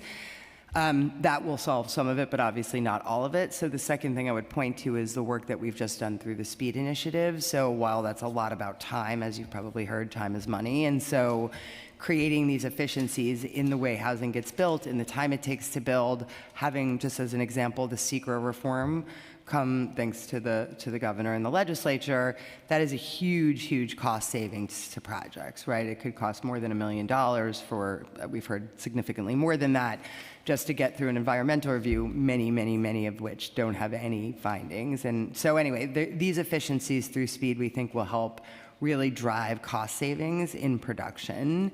And then lastly, we are exploring, and I think the plan talks about this, are there sort of innovations in new construction that we need to sort of really take a harder look at, particularly modular. So in what they call industrialized housing, housing not built on site, we have seen some significant savings in total development costs through modular. We'd like to see more, and we've held a roundtable recently to sort of determine, are we missing something? Is there more to do here? But I think it's going to be sort of a combination of factors that help drive down the development costs. Towards the end of your testimony, you said the time has come for government to get out of its own way, which is right up my alley. Can you identify one or two specific rules, review processes, or approval requirements that currently add substantial cost and delay to housing projects without providing a meaningful public benefit?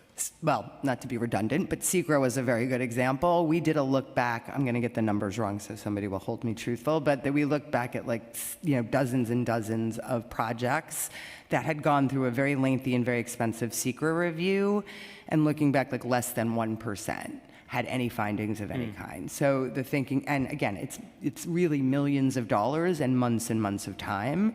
So that was a perfectly very logical, common sense reform that will change the total cost of development and the time it takes to bring housing to the market. Thank you. Councilmember Riley. Thank you, Chair. Good afternoon, Commissioner. Great seeing you again. with the limited time, I'm just going to focus my questions on home ownership. Given the city, HPD projects the creation and preservation of approximately 5,700 affordable home ownership units over the next 2 years. Can you break down how many of those units will be newly constructed versus preserved, and in which boroughs they will be expected to be located? Well, definitely the first part. So right now, the expectation is that 1,450 of those units will be new to the market. So that's a combination of our open door new construction program, our ANCP program, which is the conversion of rentals to cooperatives, the new cooperative program called Our Home, and Home First, which is our down payment assistance, which is basically, typically for first-time home buyers getting into new. So almost a third, pretty much. No, that's 4. So ANCP is 1, Open Door is 2, Home First, which is our down payment program, is 3, and Our Home, which is our new cooperative. The rest would be a combination of things like Home Fix, which is the home repair program, the new MAP program, which is going to be a foreclosure prevention program for existing homeowners, our ADU work, which we see as a preservation tool for existing homeowners, and then a ton of work we do in just existing HDFC preservation and refinancing. And have you guys been coordinating with DCP on neighborhood rezoning plans on incorporating home ownership opportunities with those plans? We do, and we do want to see more of it also included where it's appropriate. I think this administration is putting a lot of emphasis on making sure home ownership is a key part of our housing plan, and I think I said this to you when we met, but I used to run home ownership for the state, and it's very meaningful to me, so I'm very pleased to see this new commitment in the housing plan. Can HPD provide data on the racial demographics of the current Home First and Open Door participants, and are these programs reaching the communities they were designed to serve? We absolutely can gather that data. I do not have it here for you today, but we will happily gather it and share it. Okay. HPD anticipates assisting more than 350 first-time home owners program within the Home First buying program. Given the scale of the need in New York City, why is that number relatively modest, and what additional resources will be required to significantly expand that participation? Yeah, it's a fair point. I mean, it's a bigger number than has been true in years past, but I understand that it's not a big enough number. One of the things we've started to talk about is better coordination, and I don't just say this because I used to oversee it, but Sunny Mae, the State of New York mortgage agency, also has a down payment assistance program for first-time home buyers, and specifically for home buyers of color. So I think there's a question as to whether or not we could be marrying these tools together in order to expand, and also just being more strategic about making sure Sunny Mae is working in New York City. Chair, if I may, just 2 quick questions. Thank you. The Our Home initiative, and we spoke about this during our visit a couple of months ago, so I'm really happy that's a part of the mayor's plan. What criteria will HPD use to identify the buildings that are eligible for this criteria? Yeah, it's a good question, and to be honest, I think the consideration is that there could be more appetite. So I think right now, because the funding is, we're not expecting to do more than about 300 units, and also because having worked for UHAB, right, we understand sort of converting from rental to homeownership, collective homeownership is challenging. I think we'll be targeting this to smaller buildings. I don't think we've put an absolute cap on that, but thinking about, right, and also I would say where tenants have been very clear that this is a priority for them is to convert to homeownership. That would also be a place to prioritize. And then lastly, I would say what I said in my testimony, which is there are a number of buildings that are transferring through voluntary sales or just through foreclosure, unfortunately, but those are also opportunities where tenants, because of this term sheet, would have an opportunity to raise their hand and say, we want to be considered as part of the ownership. Thank you. My last question, and I thank you guys for raising the cap on the Home Fix Loan Cap program.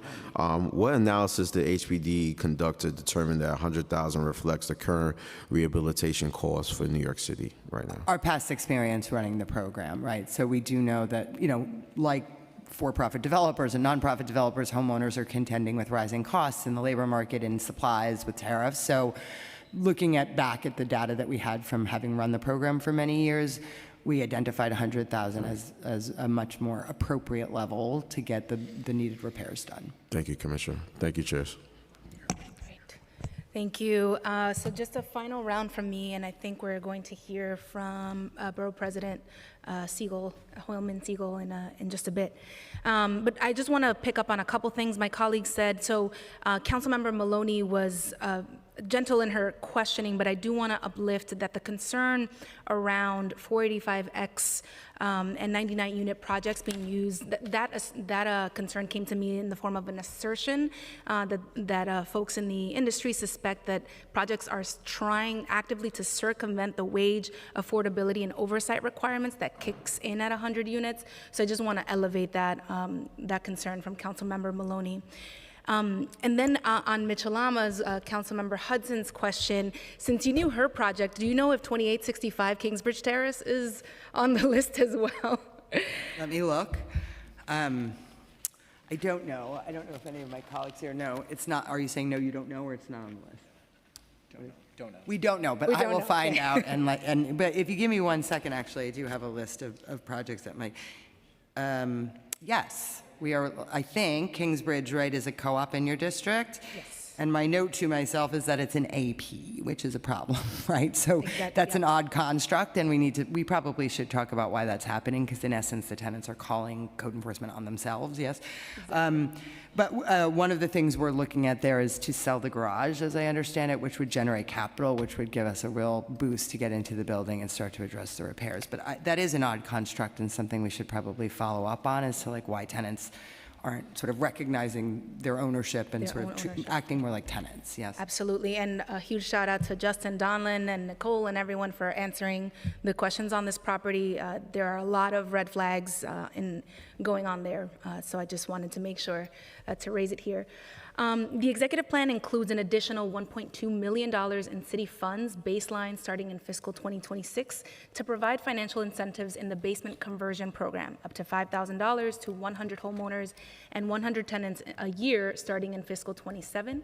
The ADU program also received additional capital funding in the executive plan through the +1 ADU program. Can you share with us how owners and tenants will be selected for these incentive programs, and how does HPD plan to publicize both the basement incentives and +1 ADU program? Right. So I think you're aware, Councilmember, that we launched ADU for You, which is sort of a one-stop shop for our ADU programs.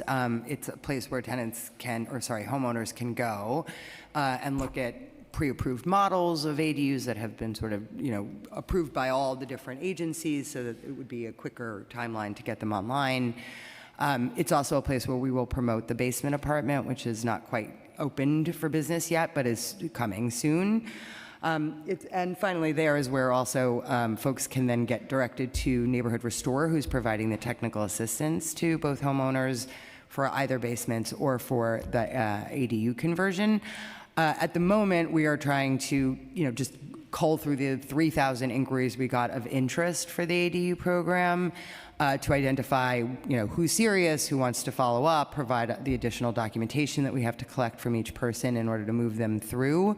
So it's sort of, basically who gets their documents to us first. But I think with the basement apartments, we will want to look also at where the highest risk is based on what we know about historic flooding and the risks associated with that. We will be looking to see if we can prioritize folks who are living, frankly, below flood elevation and shouldn't be.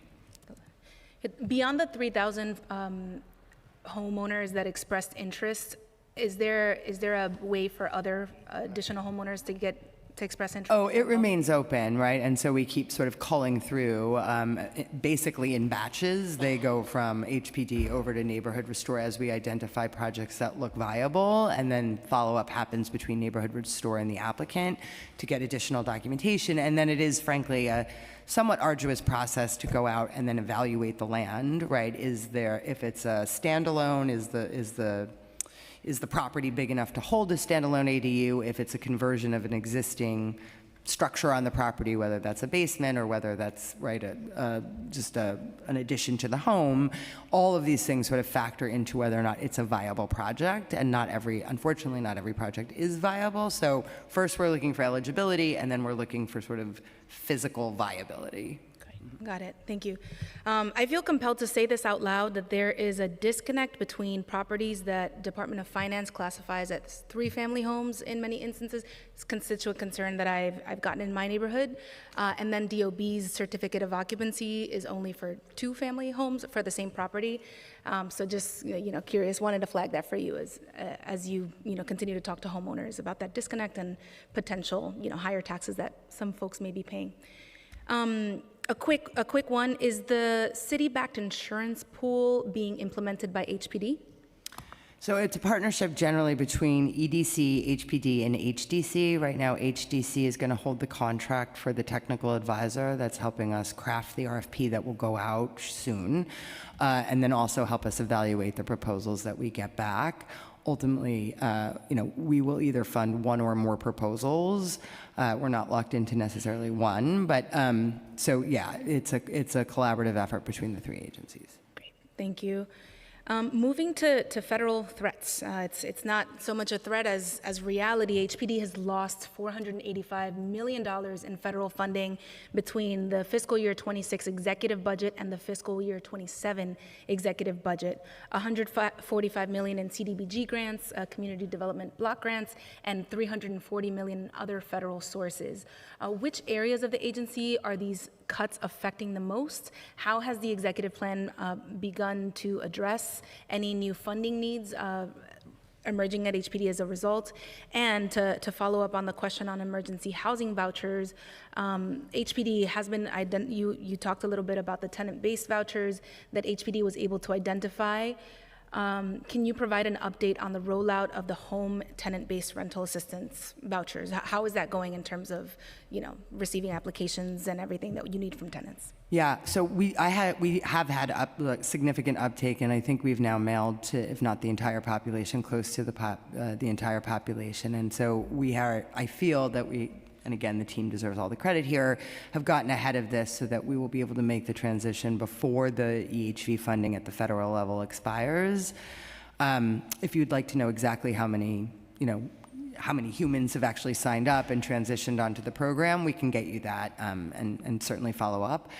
To your earlier question, we've been generally fortunate that the home funding has stayed pretty flat, and I might ask Gardier to comment. I believe the CDBG funding has also remained pretty steady. It hasn't increased, which is what we'd actually like, because dollar values have less over time because of inflation. Where I think we've had the most critical cuts is the Section 8 budget, right? And so the reserves that were swept by HUD, creating a shortfall for us, has been really, really challenging. And we remain very concerned that we need full funding for the Section 8 program. That is just something not really replaceable by city or state government. Did you want to say anything about CDBG?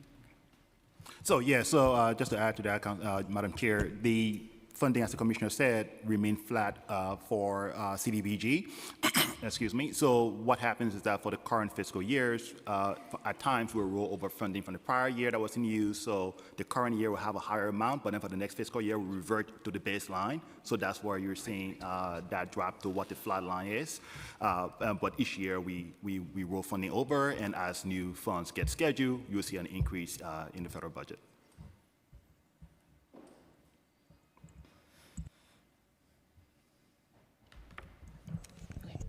Great, thank you. My last thing is not really questions, but rather comments. I think the housing industry is really excited to see your focus, Commissioner, on lowering operating costs. So I would be remiss if I didn't use this as an opportunity to elevate that.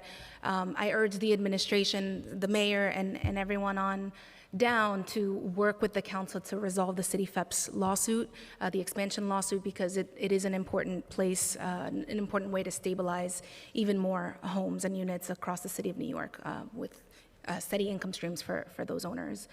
DOB is not testifying before the council, but I do want to highlight on the record that I remain concerned about inspector headcounts there. So you can let Commissioner Tigani know there we're we're really keeping an eye out for vacancy reductions. The previous administration did tremendous harm to the inspection staff at the Department of Buildings, and we've sort of been recovering ever since. So, just want to make sure that I say that on the record. And those are my last comments. Okay. Well, with that, one second.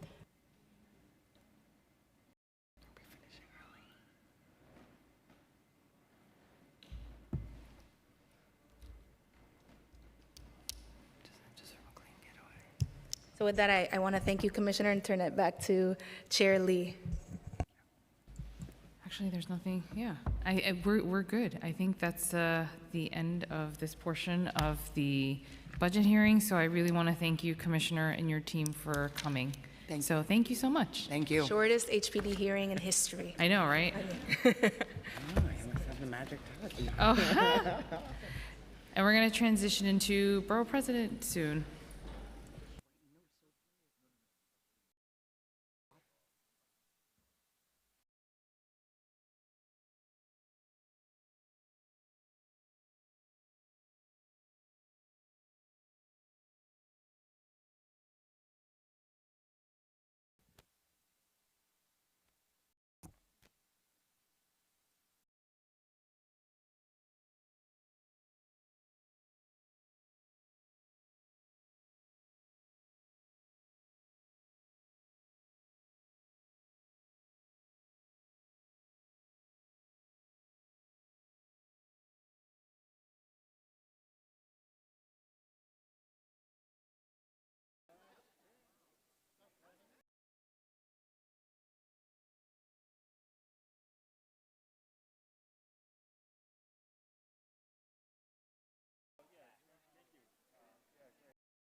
Okay, I think we're going to move into our next portion, which is testimony from our Manhattan Borough President. So if everyone could quiet down.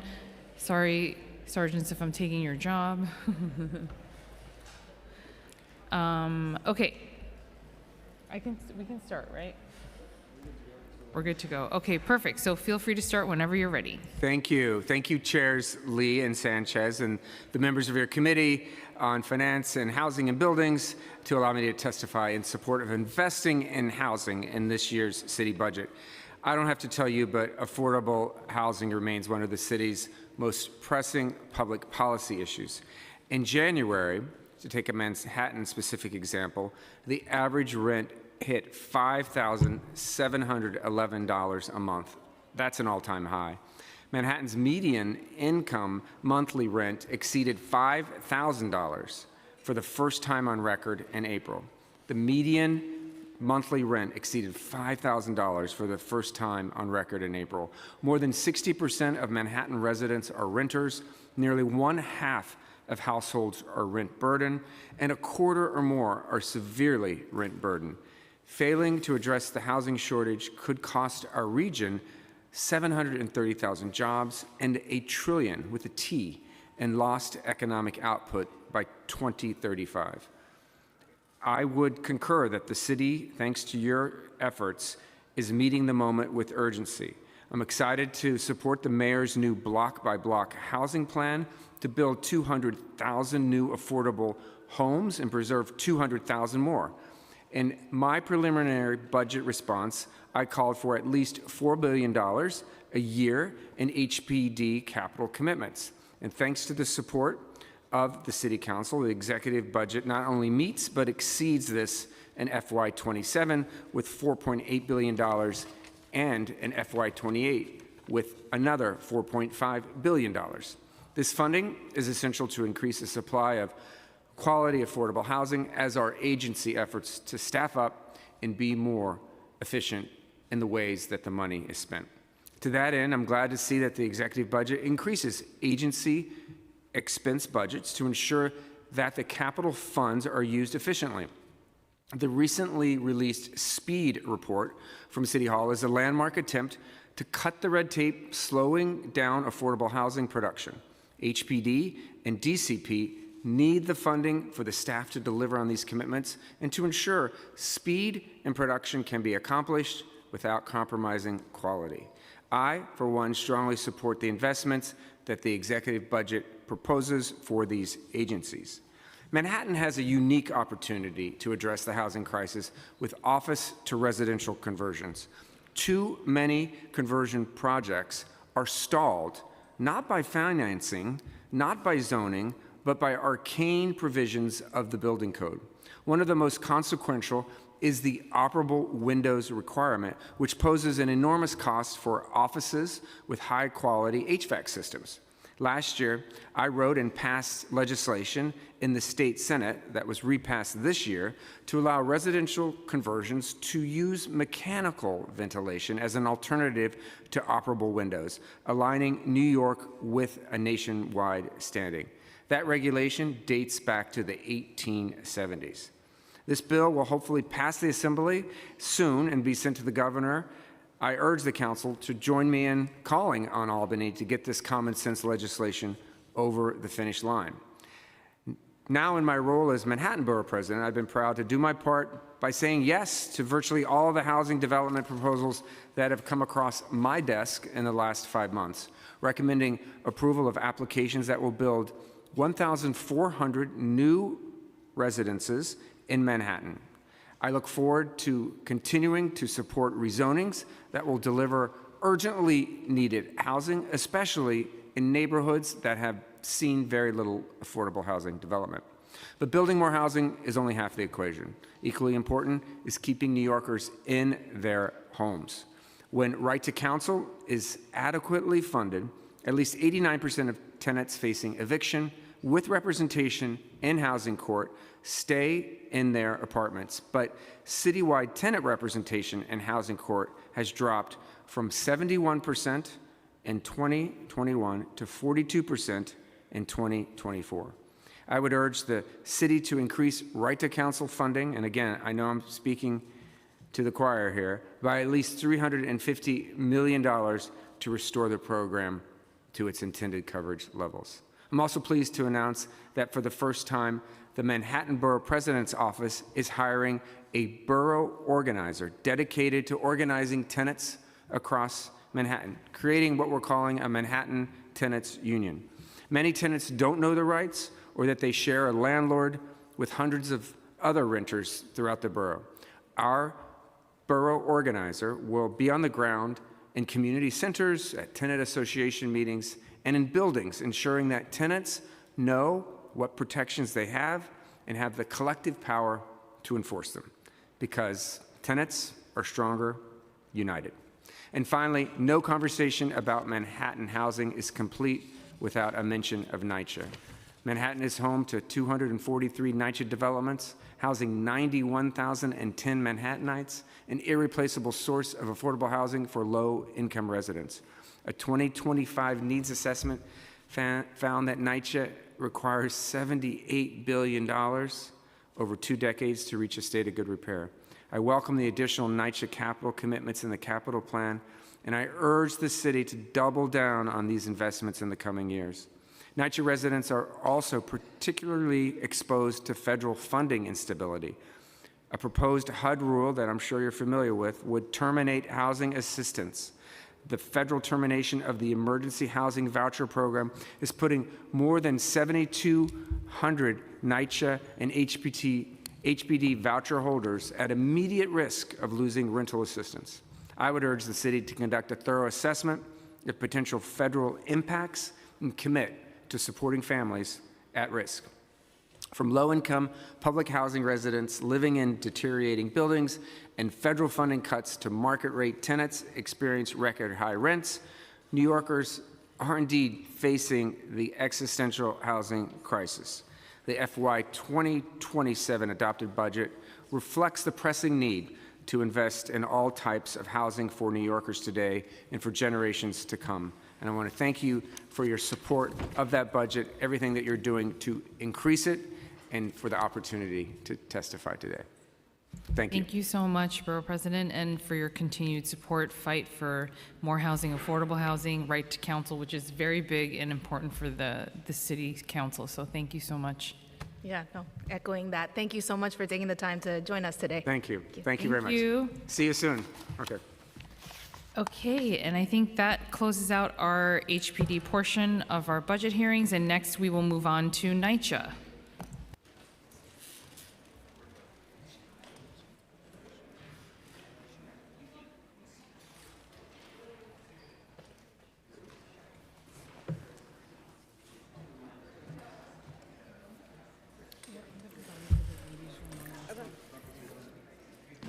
Yes, or interrupt you. I'll be right back. Would you like to share a mic? Oh, yeah. I think you might have a little bit more. Maybe. Depending on the moment.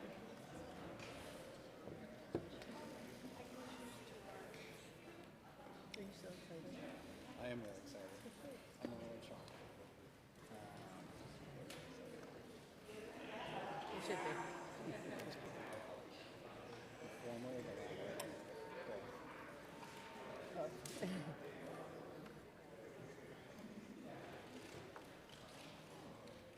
I'm waiting for Danny to switch from hooray, hooray, hooray to Yeah. midnight. You could switch multiple times in a day. I know. It's like the weather nice. Yeah.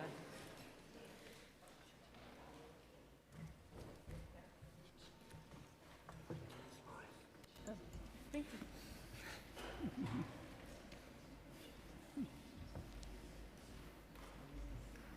Think we didn't say anything bad? No, he's only said good things.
100 texts that our mic was live.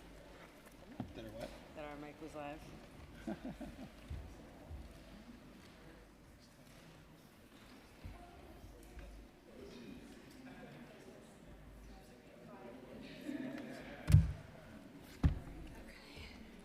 Hopefully all good. Yeah. As long as it wasn't Danny. Yeah. Everyone else can get it done.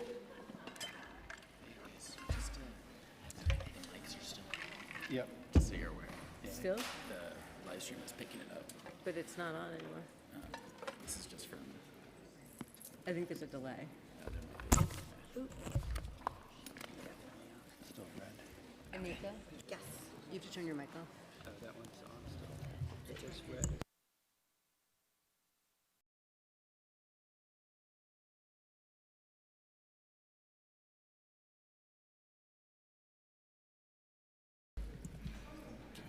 Oh.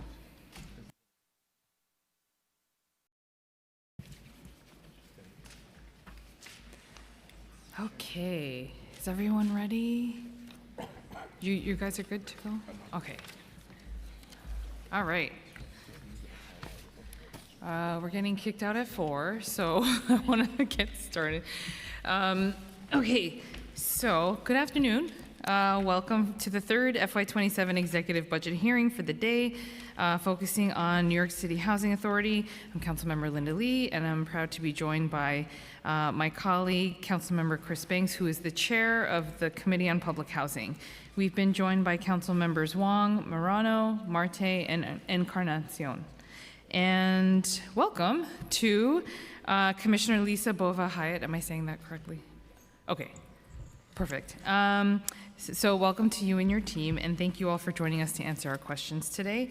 On May 12th, 2026, the administration released the Executive Financial Plan for FY26 to 30 with a proposed FY27 budget of $124.7 billion.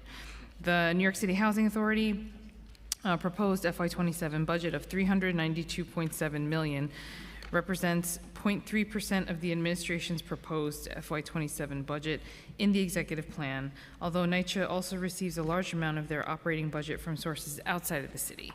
It's an increase of $16.9 million, or 4.5% from the $375.9 million originally budgeted in the FY27 preliminary plan.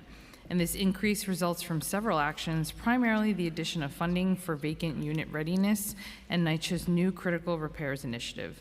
As of April 2026, NYCHA's headcount was 182 less than their headcount at the end of December 2025. The council's happy to see the inclusion of additional funding to address many of the longstanding capital needs across NYCHA's portfolio. In recent hearings, we have discussed at length the necessity for NYCHA to bring more vacant units online faster, address issues with mold, leaks, elevators, and other key infrastructure issues. While the authority faces historic disinvestment from the federal government, it reflects this administration's priorities to see an increased investment in NYCHA. I'm interested in hearing more about how these funds will be deployed, what their impact will be, and how they play into the broader housing environment across the city.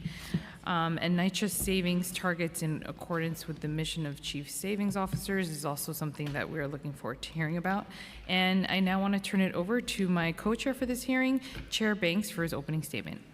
Thank you, Madam Chair, and to the panel, thank you for being here today. Good afternoon, and thank everyone for attending, who are tuning in virtually as well, to the Joint Committee on Finance and Public Housing for the fiscal year of 2027, executive budget and executive capital commitment plan for the New York City Housing Authority.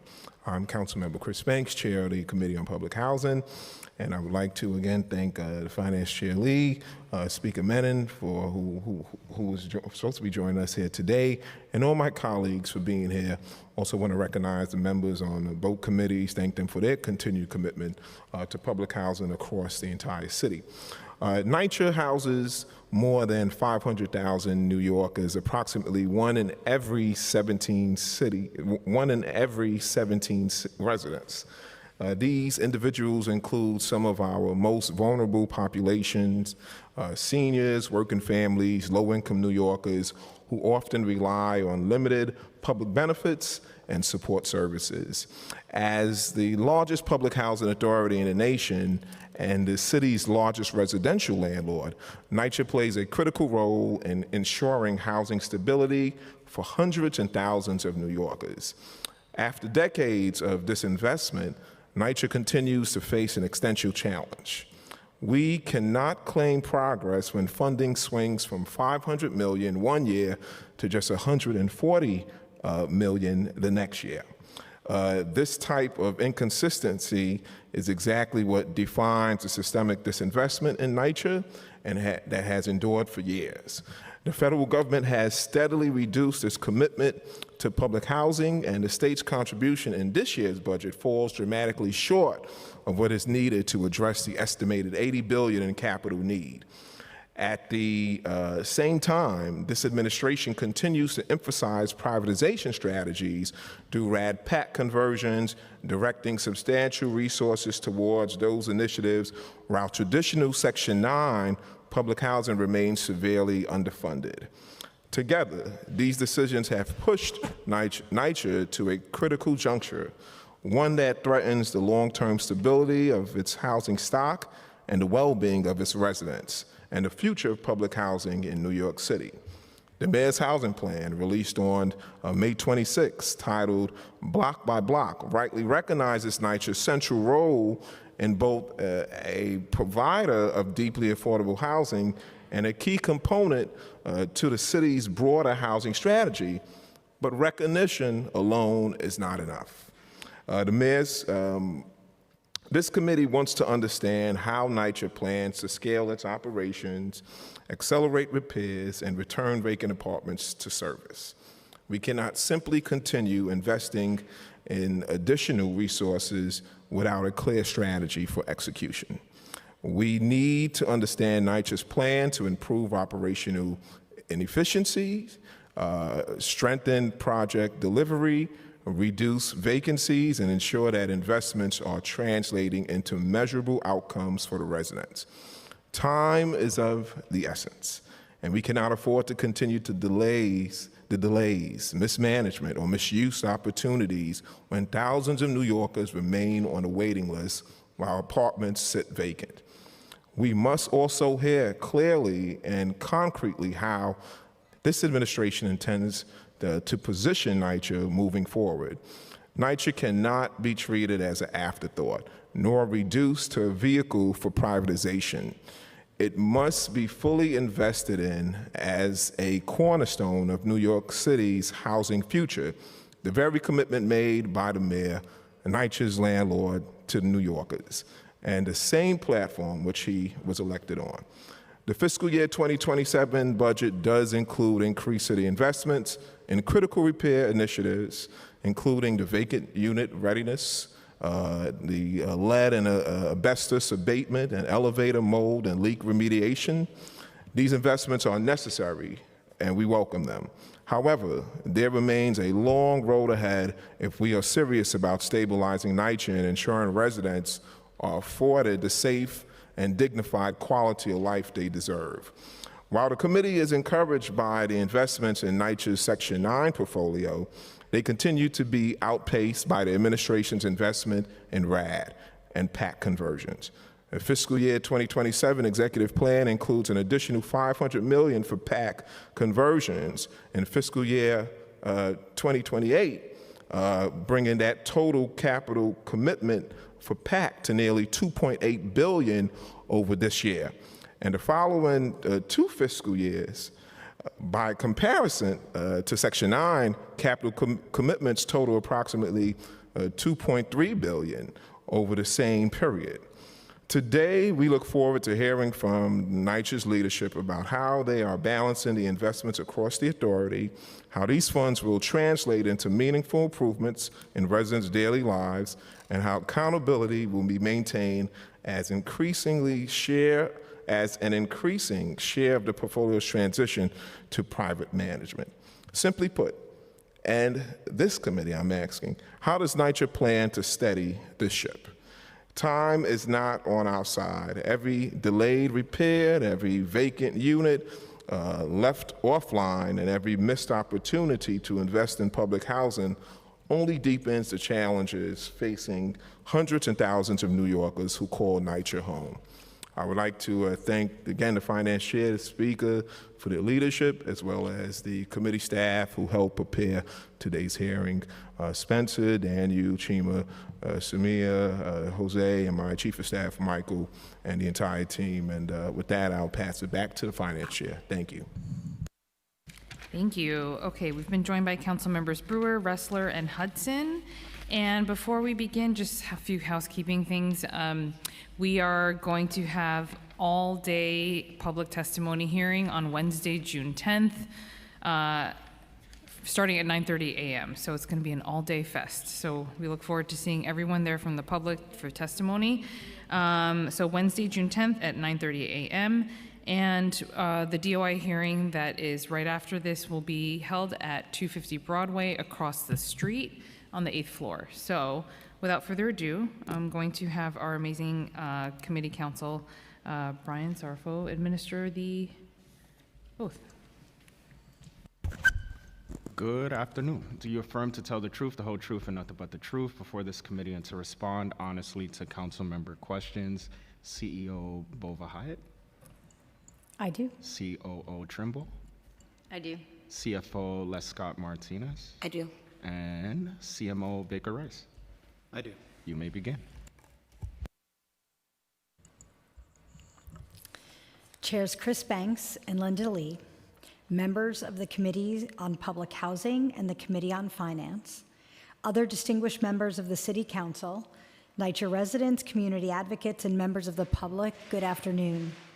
I'm Lisa Bova Hyatt, NYCHA's Chief Executive Officer. I'm pleased to be joined by Chief Operating Officer Eva Trimble, Executive Vice President of Finance and Chief Financial Officer Anika Lescott Martinez, Chief Asset and Capital Management Officer Dylan Baker Rice, and other members of NYCHA's leadership team. NYCHA's Board of Directors approved our adopted budget in November. Thank you for this opportunity to share updates on NYCHA's fiscal outlook for calendar and fiscal year 2026, as well as the progress we're making to transform our organization and our residents' quality of life. Since we last sat before the committee, Mayor Mamdani has released block by block a housing plan for a new era. NYCHA is a central part of the Mamdani administration's recently released housing plan. Over the next 4 years and beyond, NYCHA will play an essential role in not only stewarding the city's existing affordable housing, but also in creating new opportunities for current residents and other low-income New Yorkers. As laid out in the housing plan, NYCHA is focused on programs and new initiatives to improve and expand upon its work within 3 core areas: addressing major capital needs and supporting effective operations that are accountable to resident experiences and participation, delivering deep capital reinvestment and positioning NYCHA as the trust as the 21st century stewards of publicly owned housing, and supporting economic mobility for NYCHA residents. With the city's renewed focus, NYCHA will remain a valuable resource, a platform for opportunity for the New Yorkers we serve. In 2026, with a total of $5.6 billion in the 5-year capital plan across existing funds, investments made in the 2026 preliminary plan, and new additions in the mayor's first executive budget, the mayor's budget is dedicating the most city capital to NYCHA in recent history. We are incredibly grateful for the city's support of our mission. Mayor Mamdani and his administration are investing $500 million in new capital funding over the coming years that will enable us to comprehensively renovate thousands of homes through our innovative Pact and Trust programs, initiatives which provide residents with fully renewed homes while maintaining their rights and protections, as well as the integrity of our public housing. Additionally, approximately $78 million in new city capital funding will enable us to address asbestos as well as turn over thousands of vacant apartments more quickly. In addition, the city committed approximately $76 million in new expense funding over fiscal years 2026 to fiscal year 2030 to address mold, elevators, and vacant apartments. All in, total city support for public housing and Section 8 conversions increased by $650 million for fiscal years 2026 to 2030 in the fiscal year 2027 executive budget. In addition to new funding, NYCHA is currently investing over $6 billion using city, state, and federal sources in its Section 9 properties across 500 capital projects. In recent years, NYCHA has made significant progress in turning over vacant apartments to be occupied. Annual move-ins have increased by more than 50% since 2023. The average turnaround time has been cut by 73 days since August 2024, and standardizing environmental testing and abatement has been implemented to ensure that every turned-over apartment is lead-free, mold-free, and asbestos-safe. The lead and asbestos work are time-consuming and costly, but critical to protecting resident health and safety. The average cost to make each apartment move-in ready is about $59,000, driven mostly by environmental remediation requirements and the scale of repairs needed across our aging portfolio. Further, the number of apartments requiring turnover work is not static, as people continue to leave NYCHA for various reasons. NYCHA also facilitates transfers of existing residents to newly open units, including statutorily mandated categories such as survivors of domestic violence or those requiring accessibility accommodations. As a result, vacancies continue to cycle through NYCHA's system even as turnover performance steadily improves. As of May 20th, about 6,000 vacant apartments remain in NYCHA's vacant portfolio. To address these challenges, the city announced it is investing the largest capital commitment to vacant unit turnover in the city's history. In the recently announced executive budget and in the mayor's block-by-block housing plan, the city committed $256 million in capital funds and $118 million in expense funds through fiscal year 2030 to restore vacant NYCHA apartments and prepare them for tenancy. With this additional funding, NYCHA will be able to renovate more units and house more New Yorkers in deeply affordable homes. We thank the City Council for its repeated advocacy and leadership on this issue. We will continue providing updates to the Council on our efforts to address the conditions in these units and bring more housing to as many New Yorkers as possible. We remain laser-focused on our core mission of providing safe and decent, affordable housing for hundreds of thousands of New Yorkers. To that end, we are making the best possible use of the limited federal funding that's available, while also pursuing innovative strategies for bringing billions of dollars of investment to our properties, delivering to residents the quality of life they deserve. The figures in our adopted budget that we shared with the Council in March remain the same. We anticipate a balanced budget by year-end, with $5.6 billion in expected expenses, matched by our total anticipated funding of $5.6 billion, and we expect to invest $3.6 billion in capital funding in our developments this year. However, the rent revenue deficit remains a major challenge. We collected only about 87% of the rent charged in April, and current arrears amount to approximately $493 million across 61,000 households. We are relaunching an informational campaign to let residents know how they can get help with paying down their arrears. Additionally, there is still uncertainty about the level of federal funding we will receive, and we remain concerned about federal funding cuts that could affect our operations. Congress's appropriation bill for 2026 decreases operating funding for public housing authorities nationwide by 14%. If NYCHA does not receive competitive shortfall funding from HUD to make up the gap, we would need to reduce operating spending by up to $158 million by year end. Even if we must make difficult choices to keep our budget balanced, we will always prioritize residents' health and safety along with essential services. We know that members of the council are as concerned as we are about the fate of the federal government's emergency housing voucher program. Once the federal government announced last year that it would be ending this critical program, with funding running out by the end of 2026, 4 years earlier than expected, we began developing a plan to assist the approximately 5,200 NYCHA participants. While NYCHA does not have the funding necessary to transfer EHV households to the traditional Housing Choice Voucher Section 8 program, we are working hard to provide them with a new subsidized housing option. To that end, we reached out to EHV participants through multiple rounds and modes of communication to encourage them to complete a public housing application, which we are accepting through this summer.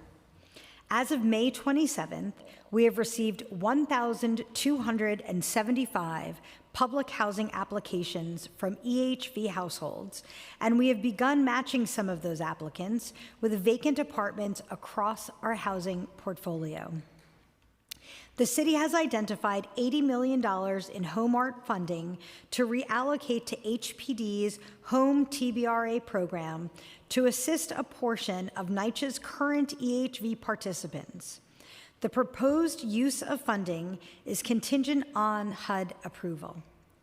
NYCHA takes seriously the timeline with which we are operating under and is working with referral partners participating in cross-agency working groups with City Hall and HPD to look for any approach to assist EHV voucher holders. We are wholeheartedly devoted to pursuing every possible strategy to ensure that NYCHA remains a vital resource of affordable housing for New Yorkers, for today and for decades to come. Thank you for your critical partnership and support as we continue making progress on behalf of the families we serve. We are happy to answer any questions you may have. Thank you. Thank you, Commissioner. We've also been joined by council members Osei and Aviles, and I'm going to try to zip through my questions to give members more time. So really quickly, obviously NYCHA is a huge part of the mayor's housing plan, and especially when talking about affordable housing. So in the housing plan, the report outlines that a host of new financing tools, some of which you've outlined, are being created to achieve the widespread capital funding needs across the portfolio. One of these tools is called the Subordinate Market Rate Revolving Term Loan, or do they call it SMRT? Is that a thing? SMRT? Sorry. Sorry, I read it.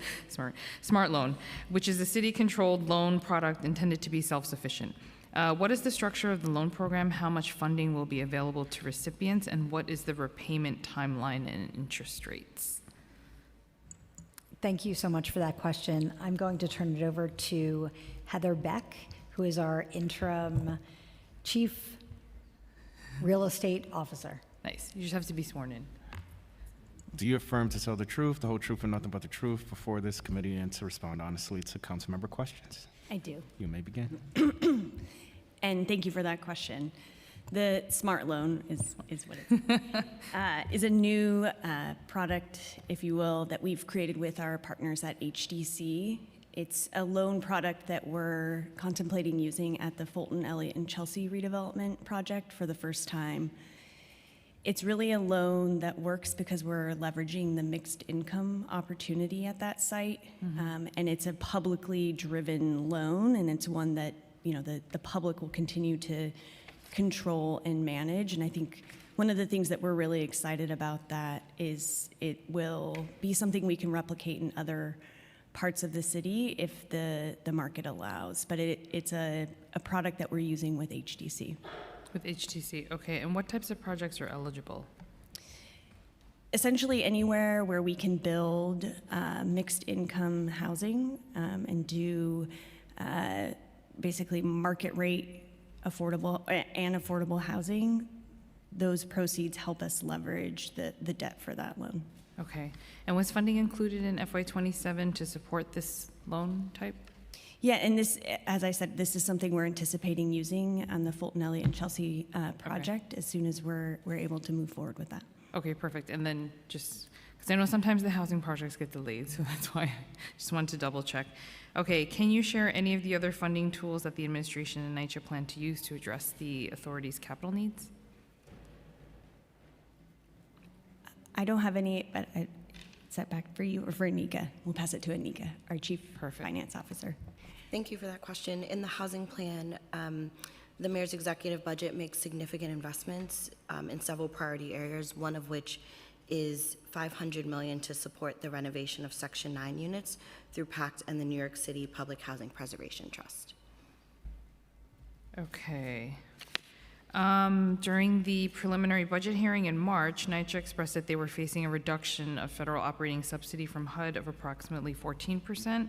Do you have any updates you can share with the council regarding the funding loss from this cut and the associated proration rate? Thank you for that question, Council Member. So yes, as we mentioned back in March, this year's reduction nationally is $789 million, which is the 14% that you referenced. It's the largest decline in recent history, exceeding even what we budget conservatively. So the direct impact to NYCHA is a potential $158 million reduction in our operating funds. There's currently an 87% interim proration rate, which is creating both a cash crunch for NYCHA on a monthly basis, as well as a general potential deficit to our budget. One of the tools that Congress also passed is a competitive shortfall grant funding. That application came out in May. NYCHA probably turned around our application in less than a week. And so we have applied for that funding, and we do anticipate, based on our advocacy with Congress and our conversations with HUD, that we should receive enough to mitigate our deficit. But it remains with HUD, and we don't anticipate receiving a formal response until July or August. Got it.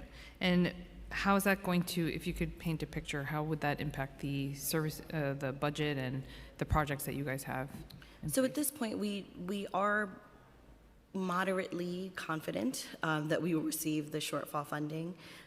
We are eligible for $600 million. The pot itself is only $337 million.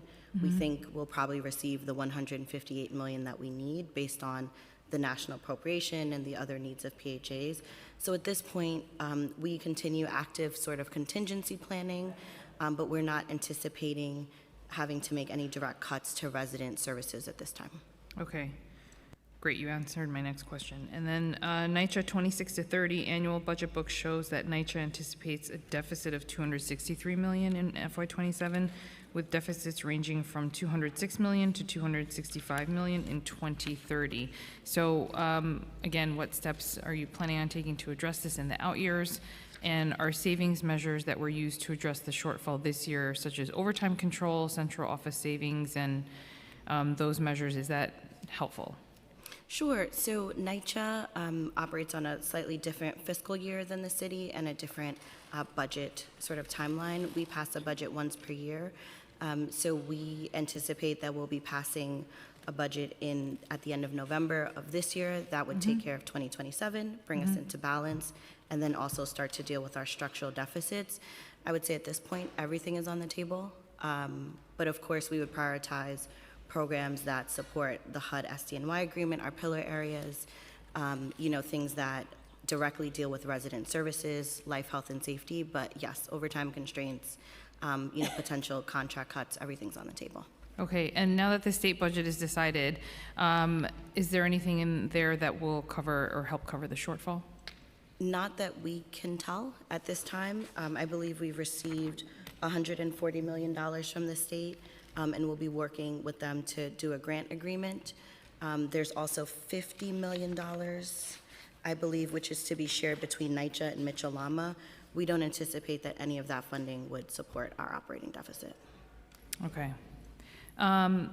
In your follow-up letter to the council following the last preliminary budget hearing, you had mentioned that you had mentioned to us that the $63.3 million negotiated in City of Yes has yet to be allocated, including $5 million in FY27 and $58 in FY28. Are any of those allocations included in the plan? Yes, so we are pleased to report that there's only $10 million left to be allocated. $53 million was allocated in the executive plan to vacant unit readiness, specifically on the capital side for asbestos. Okay, great. And then quickly going to savings, did NYCHA submit proposals for savings to the administration? And if so, why are there no savings included in the plan? Or correct me if I'm wrong. Sure, so NYCHA participated in the Chief Savings Officer exercise. I'm the Chief Savings Officer. We did submit proposals. We believe in supporting the city through the structural deficit. None of our proposals were included, and we will remain engaged. Okay, do you know why? Most of our money is federal, and Got it, so okay. there's not a lot very of moving little around. that we can do to support the city structural deficit. Okay. So were you subject to any requirements to adjust your capital commitment plan, as we've heard some other agencies have? Not that I'm aware of. No, we haven't adjusted our capital commitment plan. We remain committed. We've shared that plan and work with OMB on it, and our commitment rate remains the same. Okay, and then just lastly on headcount. Headcount was declined by 183 positions since the end of the calendar year. Are there specific positions or departments in NYCHA where staff are leaving at a higher rate than others? That's a really interesting question. Thank you, very thoughtful. So in general, we see higher rates of attrition in our positions in the field versus central office. We also see different attrition rates within various skilled trades positions as well.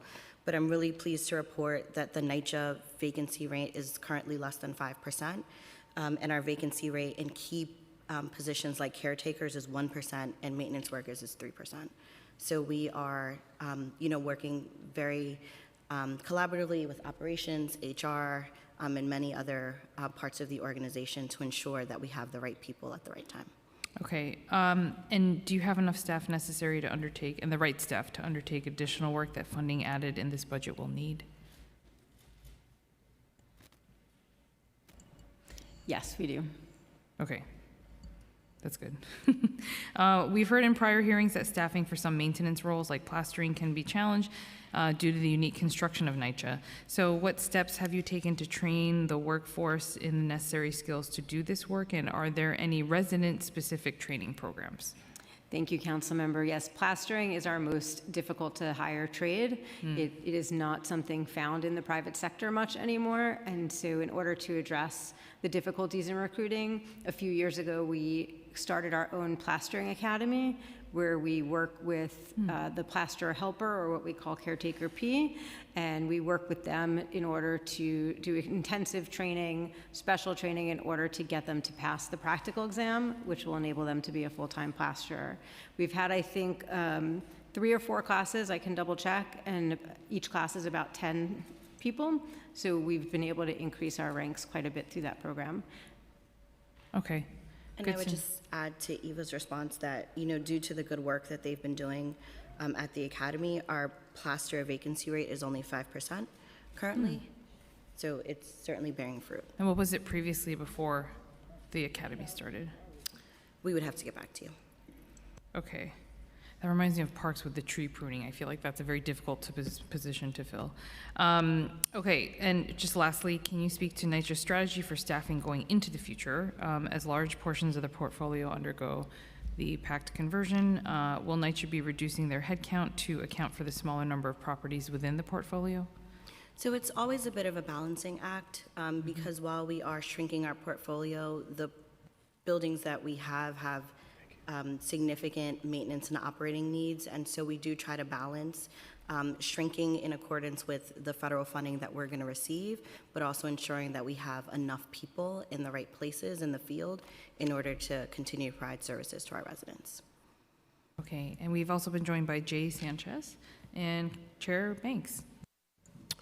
Thank you, Chair. I guess I'll start with capital and particularly with the PAC. The executive budget includes an additional $500 million for PAC in fiscal year 2028. As we have discussed before, the administration's continued investment in PAC is concerning, especially when the vast majority of NYCHA residents still live in Section 9 housing. How many additional unit conversions does NYCHA estimate that this added funding will facilitate? Thank you for that question. So right now, NYCHA has just over 13,000 units in our planning and pre-development phase. So those are units where we're engaging residents, resident leaders. Some of those have partner teams selected and designated. Others are earlier on in the process. Okay. We'll work with the city to make sure we're able to close projects as they are ready, utilizing that funding over the next fiscal year. Are there specific developments that this funding will go towards? And if so, what are the timelines for improvements at those developments? Yeah, we anticipate converting a number of projects throughout the end of this year. A lot of those are projects that have been in planning and pre-development for a number of years. We can get you the specific list of sites that we anticipate closing in their timeline. All right, thank you. Has NYCHA determined a total amount of funding needed to reach the target of the 62,000 units converted to PAC? Yeah, that's a very interesting question. So we have a pipeline of 13,000 units, as I said, right, and a number of sites that we need to identify to get all the way to that 62,000 unit count. Each of our projects has a different scope and budget, and so that'll be something that will evolve over time. We don't have a specific dollar amount right now to get to that 62,000 unit. Okay. What is the total number of units currently in PAC? Sorry, what is the total number of units currently in PAC, in the PAC pipeline? And in this plan, there is also $1.3 billion in fiscal year 2026 for PAC conversions, just over $1 billion in fiscal year 2027. And is this a new addition of $500 million for fiscal year 2028, or is there a new addition? I'm not sure I've followed all of those, but I think we have been working closely with the city to make sure we have the capital funding needed for the upcoming fiscal year. Right. So that's the appropriate amount for the next. For the $500 million, how was it determined that this $500 million was the correct amount to be added for fiscal year 2028? I'll pass that back to our CFO. Sure. And so I think that question is probably best poised for OMB and City Hall. We communicate with them on our needs. We always need additional funding. We're really grateful for the PACT funding. And as Heather said, we're happy to get you the list of sites that funding will support. Okay. Is NYCHA experiencing a slowing in the number of the developments opting to go through the PAC conversions? Is there broad support for PAC and RAD? Yeah, so I think as we've also shared in prior hearings, we have severe capital needs. As Lisa said earlier, that's approaching $80 billion across our entire portfolio. So through both PACT and the trust program, we anticipate converting around 85,000 units to the project-based Section 8 program. That's our goal, and we continue pushing for that goal as quickly as we can, knowing that the needs in our buildings are continuing to grow. The longer we wait to make those investments, the more expensive they become. All right. I know this was answered, or I think we had conversation about this before, but as we mentioned before, the administration is planning to use the new smart loan system to facilitate excuse me, the potential new developments at the Fulton Elliott Chelsea sites. Can you explain how this fund will help facilitate this development? Sure. So the Smart Loan is a product, as I said, that we've developed with HDC. It's a loan that helps us bridge the gap between, what we're able to raise as debt from the property, and really helps us make the initial investment in the first phase of that project. What we anticipate being in the first phase of that project is the demolition of the first two buildings and the construction of the first two replacement buildings. So that loan is helping with that initial phase, and it's a publicly controlled loan. It's something that NYCHA and the city will be able to use for future reinvestment in additional affordable housing production. Thank you. I want to move on to critical repairs and the OCC. The Critical Repairs Initiative, or the CRI, is a city-funded, NYCHA coordinated expansion upon the model of the Ombudsman Call Center, OCC. The OCC takes outstanding complaints from NYCHA residents and gets them addressed by coordinating with NYCHA's mold response unit.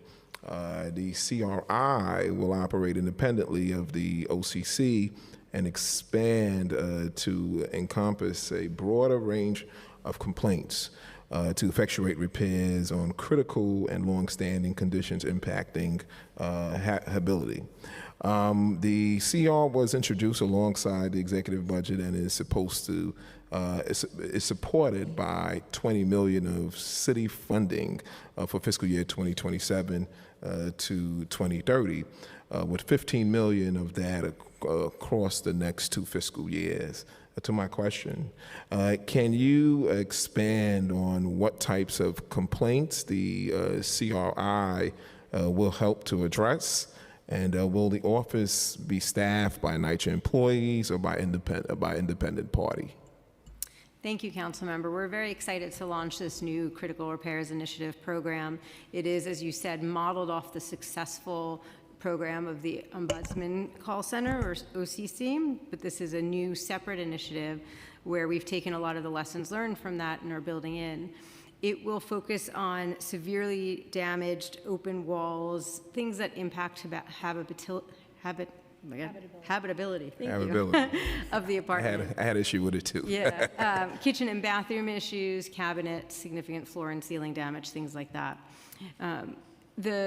The CRI will be a combination of staff and outsourcing, so we do expect to use the same initial call center that OCC is using to help support the intake, but then we will have additional case management services provided by NYCHA staff, as well as additional skilled trades dedicated to actually doing the work and closing the cases.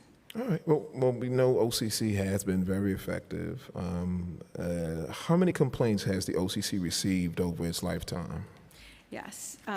The OCC does make all of their reports public for anyone to see. Let me just get to that. And the OCC has assisted a total of 33,000 households as of January 31st, 2025, with at least 21,700 direct and indirect mold and leak related complaints. Okay. I know that there was a commitment to expand the scope of the OCC, and I guess with this new program that is in place now, it will deal with the different areas.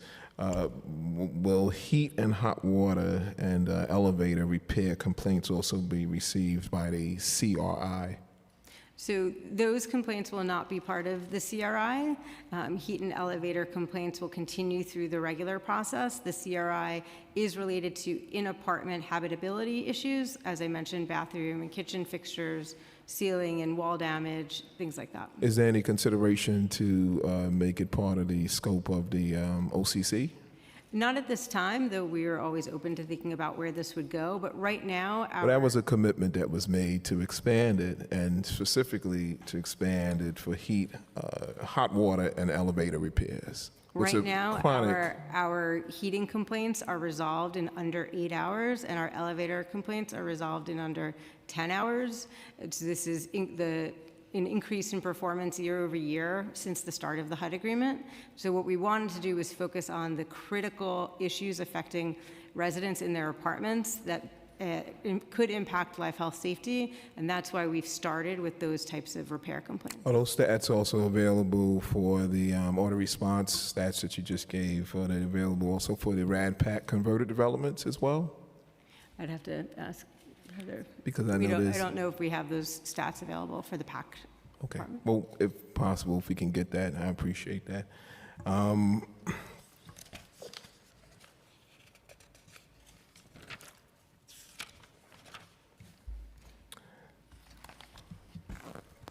I guess we'll go into the vacant readiness program. Fiscal year 2027 executive plan includes an additional $40 million of expense funding and 111.5 million of capital funding for the vacant readiness program. This brings the total funding for the program to nearly $360 million over the next 5 years. We've heard over the last few hearings that the apartment turnover in course is driven largely by, and I just want to really get to my questions. What is the current number of vacancies across the Section 9 portfolio, and how many additional apartment turnovers will be will the funding added in this plan facilitate? As of April 30th, 2026, we have 6,122 vacant apartments in progress of turnover. As part of, thanks to the historic levels of funding in this executive budget, we anticipate being able to increase our monthly production by another 92 units a month to 490 units a month, which would be another 1,100 a year. And in total, we expect to do 5,880 units in the next year. That's 1,100, okay, for the year. During the preliminary budget hearing in March, you informed the council that NYCHA facilitated 4,703 move-ins through the UVR program in calendar year 2025. If the added funding supports the turnover of 1,100 additional apartments during the next fiscal year, this would bring the 12-month total to over 5,800 apartments. Does this reconcile with NYCHA's anticipated number of vacant apartment turnovers? Yes, we anticipate doing 5,880 apartments next year. And what can we do to help increase the number of turnovers per month or year? Thank you for that offer. We have been focused on increasing our turnover year over year, and actually since city fiscal year 2023, we've had a 116% increase in our vacant unit production. We've been focused on performance metrics and managing, on increasing our coordination with the environmental programs, lead and asbestos, that are a critical part of the turnover process. Right. And so we are laser focused on continuing that and achieving this new target of 490 a month. Okay, and what is the total number of apartment turnovers currently funded in the VUR program over the next 5 years? So the current funding is baseline, so we anticipate being able to do that. However, I do want to add that a significant portion, 53% of the total funding for our vacant unit turnover process is actually NYCHA federally funded. Right. So it's very dependent on our ability to maintain our own funding that we dedicate towards this program. Okay. Well, at the last hearing, we heard that hiring more staff for repairs in NYCHA apartments is uniquely sensitive. And due to the nature of NYCHA's construction requiring specific skill sets for maintenance staff like plasterers, does NYCHA have the necessary maintenance staff to utilize the full allocations of the vacant unit readiness in each fiscal year, or in the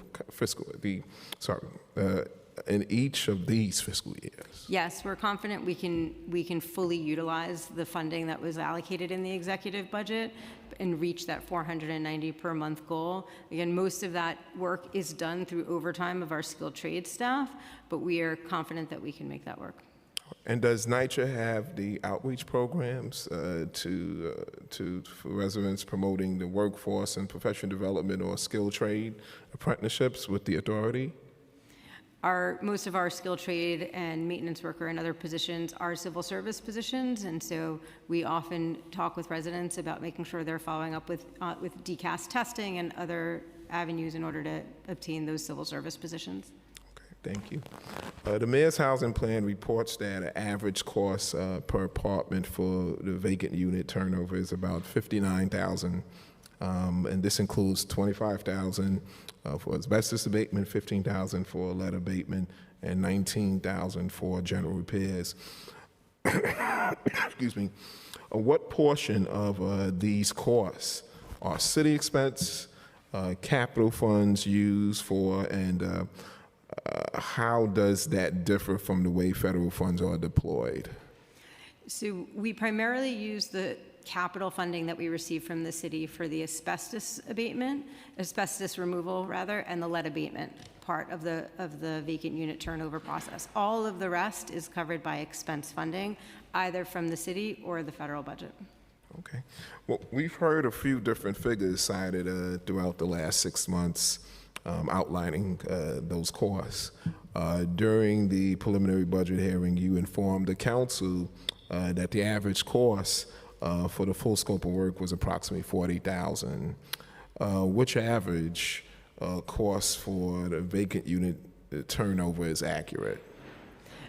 So we did some refinement of our costs at the end of the calendar year, which is, again, our fiscal year is our calendar year. So we were able to take a look at our total spending for the calendar year, and we did update our costs as part of the housing plan in order to make sure we had the most accurate projection. So the 59,000 figure? That is the correct number. That's indicative, okay.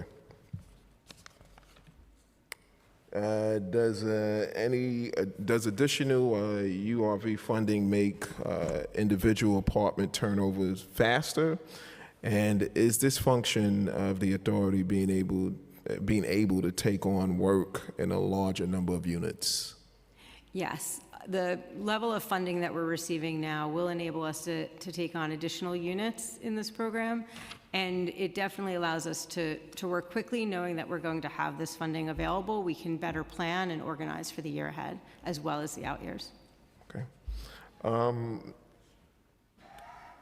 I guess we'll go into, resident engagement. NYCHA, in the beginning of last month, NYCHA began conducting NYCHA in Your Neighborhood forums where residents can meet directly with NYCHA staff to discuss ongoing issues, complaints, and get information and receive services from a number of other city agencies. I would like to also highlight, I know tomorrow there's going to be tomorrow at 6:30 p.m. to 8:30 p.m. at the Van Dyke Community Center. It's not too far outside of my district. They're going to have another one. What has the resident turnout look like at these forums? And what feedback has NYCHA been receiving? And when residents meet with NYCHA at these forums to relay complaints and issues? And how is NYCHA tackling the feedback and effectuating the change? Thank you, Councilmember. We're so excited to have launched NYCHA in Your Neighborhood forums. The first one was on the 20th of May in the Bronx, and we had over 300 residents registered for that event. It was packed the entire 2 hours, and the best part about it was the ability to meet face-to-face between residents and NYCHA senior staff. And that was the primary feedback that we heard. We're so often conducting business over email, through the contact center, but to actually put a face to the name finally of the resident that had been asking for services and seeking help. We were able to have our entire senior team there across all of the neighborhood staff, as well as our central teams with heat and elevators and our environmental teams. And residents could find answers and get the resources they need directly from from the teams providing it. It was an incredibly successful event. We're very much looking forward to our event tomorrow in Brooklyn, and we hope that we have the same turnout tomorrow, despite the fact that it overlaps with the Knicks And this game is one. done through like round table discussions, breakout sessions. Yeah, it So has, is there any- it has a combination of topic-specific tables, such as heat and asbestos or environmental issues, safety and security, but then it also has resource tables where residents can go and get answers on different topics, as well as from our city agency partners. In addition, we have the neighborhood staff, which is the direct property management staff, neighborhood administrator, the neighborhood planner, who's in charge of sequencing and scheduling all skilled trade repair orders. So you can go and you can say, I'm still waiting for my plaster ticket. Is there any way I can, it's getting worse. I need it to get escalated. They can bring that to the planner and we can Right. see what we can do. Are PAC residents also allowed to attend this meeting? PAC residents are welcome to attend. We have our Section 8 leased housing department there as well to answer any questions about their voucher and their subsidy. Okay.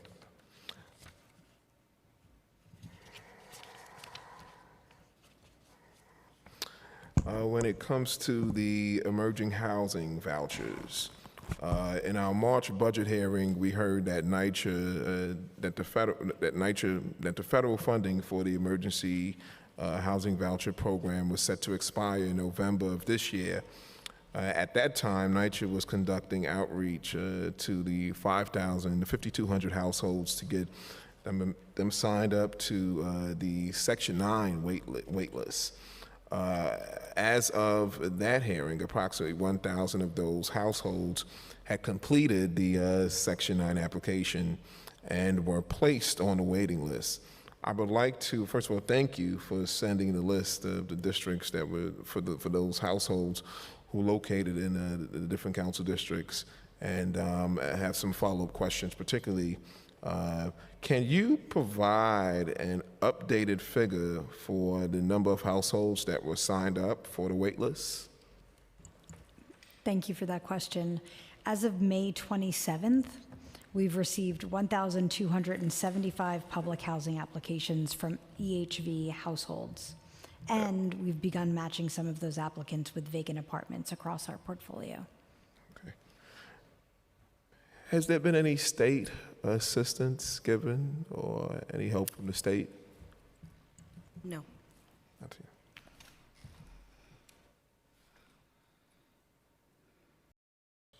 Yeah, there was numbers thrown out that there was $50 million given. We understand that there's a proposal in this from It's the a- Senate. Do you want to? I'm actually unclear whether or not, there's a proposal for an increase of $50 million for HAVP. HAVP, right. But So that- I am not sure whether or not that was in the budget or if it's proposed as a separate bill. This is the last week, but we can certainly find that out and get back to you. Thank you. The committee has been informed that the cost for these 5,200 households was $128 million annually. Can you confirm this amount is correct? I actually have it as 124 million, but, Okay. I don't know if Lily, we have our SVP for leased housing here. She might know the exact number. Lillian Harris. I don't have that exact figure, but 124 sounds correct. Okay. NYCHA has recommended that households apply for the Section 9, which we have. Any of these households been placed in apartments as of now? So thank you for that question. We currently match 310 EHV participants to units in our project-based portfolio. Okay. Are there any voucher carriers that are living in RAD-PAC developments? At the moment, no, but it's my understanding that there are not EHV voucher holders living in PACT developments. However, there are PACT vacancies that we are going to match EHV voucher holders with. I believe there's a little over 1,700 vacancies that exist within the RAD-PAC developments. out of the 27 or 2,900, 20. Yeah, I believe that's 27. correct. That's the stat we gave in the April hearing. I don't think we have any updated. Any update? Okay. So So the we can pull that 1,700. for May. We can double check that and get back to you. Okay. Is NYCHA exploring placing these households under other housing subsidy programs, such as coordinate with HRA to ensure households will qualify for city FEPs? So Can we're- NYCHA, right? Yes, thank you for the question. We're exploring all options at this point. I have not had direct conversations with HRA concerning city FEPs, so I defer to them as whether that would be a viable option. But there are multiple housing opportunities that we are leveraging. For example, as our CEO mentioned, the city announced that they are adding $80 million to HPD's home TBRA budget, which is tremendous. That's going to help 1,700 EHV participants. And we are working diligently with our PAC partners to identify vacancies, to match our participants to those vacancies. So we are exploring all options. Would the households under the AHV program meet city FEPS qualifications, such as the work hours or income? That I can't answer specifically. Okay. Yeah, it would be a case-by-case basis. We would have to take a look at each individual case. And is transferring these households to Section 8, the Housing Choice Voucher Program, an option as well? Currently, transitioning them to a housing choice voucher is not an option. And why is that? Do you want to? Sure. I mean, if we can use every tool to... Well, we're not allowed. Okay. So because the Section 8 program, NYCHA's overall housing choice voucher program is in shortfall, you're not allowed to issue new vouchers, but for our RAD Pact, we did, request additional flexibility from HUD, but that was denied. And so at this time, we're not able to put any EHV participants into the regular NYCHA Section 8 housing choice voucher program. All right, thank you. Madam Chair, I'll come back. Councilmember, I just wanted to circle back to the question you had concerning PACT vacancies. Yes. As of my last report, that number is 1994. It has gone up.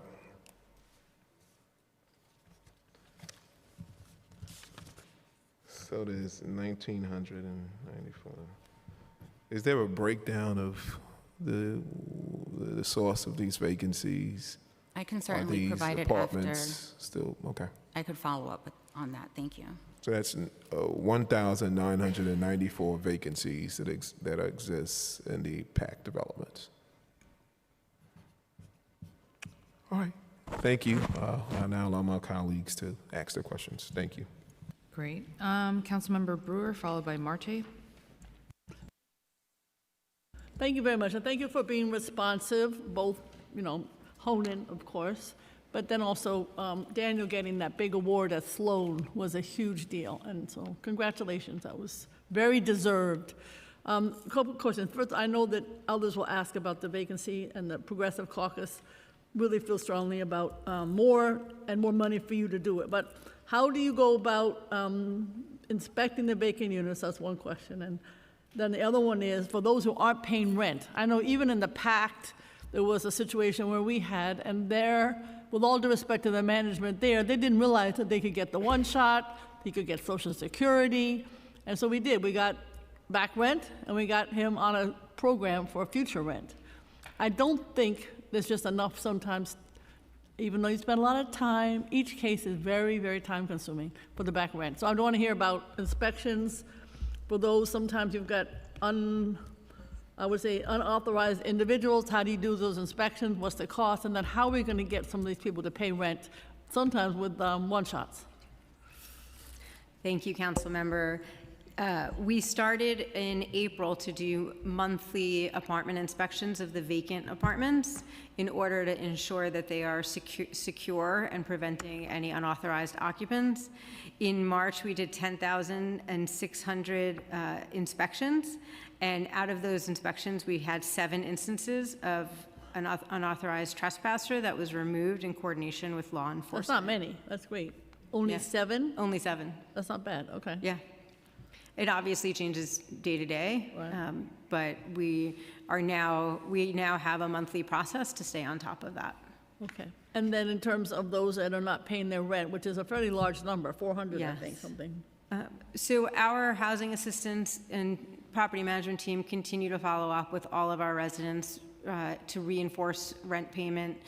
We've been doing additional outreach and education and communications to our residents about the importance of paying rent. However, we understand that many of our residents are struggling with a variety of financial needs, and so we work hard to connect them with services, either through our Family Partnerships Department or with our Resident Economic Empowerment Services, or REASE, in order to get them the help that they need. We have an excellent relationship with our partners at the Human Resource Administration in order to have one-shots or other benefit fairs at sites in order Is it going down or up, the number of those who are not paying?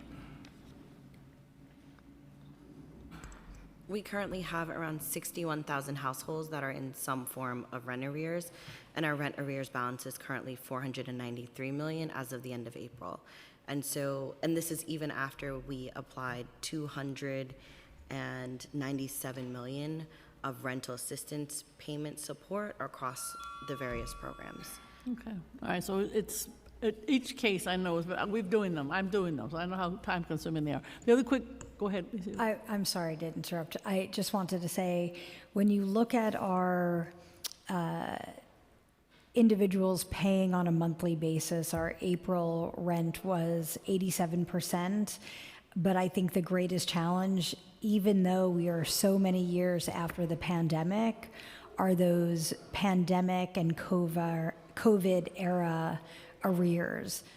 So, connecting them with resources. ERAP, as you know, we're so incredibly grateful that we did get money from the state. It came very late for some people, so they still haven't been able to get out of that backlog.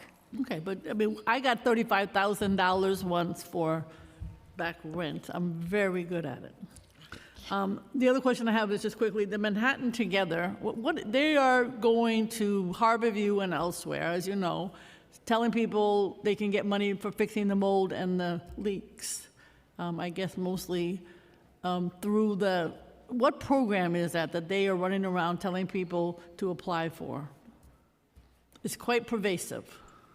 I'm not entirely sure what they're communicating, but I have a feeling they're referring to the OCC, the Ombudsman Call Center, which is created as a result of the Baez consent decree. Yep. And does handle mold and leak critical repairs. So how does that work? Because they're going around stating that people will be able to get all their problems in those two areas addressed. Is that correct?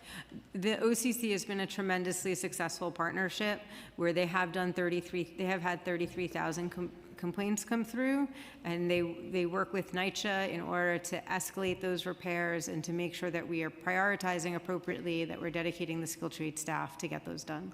Okay, so are there many more situations where they could also be addressed, these two? Again, the OCC was created as part of the Baez consent decree and is specific to mold and leaks. Okay, all right, thank you. Thank you, Councilmember Marte, followed by Wong.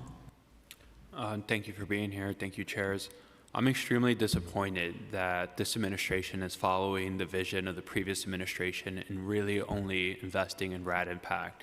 $500 million and ignoring Section 9 residents is a moral stain on this city and our vision for affordable housing. And so just wanted to get that on the record. It's extremely disappointing, especially when we hear almost every single month testimony of Section 9 residents saying, we need the repairs, we need help, we need to fix our doors, we need to fix our elevators, but we continue to turn a blind eye and just subsidize developers, right? Developers are chosen to do RAD and PAC because they are the ones that are supposed to fix the issues. But it seems like it's continuously the city putting the bill, fronting the bill, and giving the developers an extremely sweet deal. So just wanted to show my disappointment for that. On the residential engagement, I know my fellow colleague, Councilmember Harvey Epstein, wrote a letter saying that when it comes to the upcoming hearing in Manhattan, it's only going to be in Harlem. And just hearing the numbers of the residents that attended the Bronx hearing, 300 residents, I feel like isn't a lot when you're thinking about tens of thousands of residents that live in public housing per borough. We are requesting a hearing in Lower Manhattan to make sure that we can get residents from, Chelsea to the East Village down to the Smith houses here so they could have an opportunity, especially since many of our residents work during the day and possibly won't be able to make it up to Harlem for a hearing. Absolutely, Councilmember. That is our intention as well. Our goal has always been to start with the start of this program was to do two forums per borough, with one in Queens and one in Staten Island to start, and then see how they go, see what the response is, and then think about what a regular cycle and cadence would be. So we are starting with Bronx, Brooklyn, and Manhattan on the 17th. We're looking forward to that. Then we have our annual plan hearing in July, so we're taking the summer off, and we will reconvene in the fall with a Lower Manhattan location, another one in the Bronx, Brooklyn, Staten Island, and Queens. Thank you. And once you have the address of that Lower Manhattan residential hearing, please share it because we will tell our TAs and other residents. Absolutely. We may actually be seeking suggestions for where we can do it, so happy to follow up with your office. I'll have a few.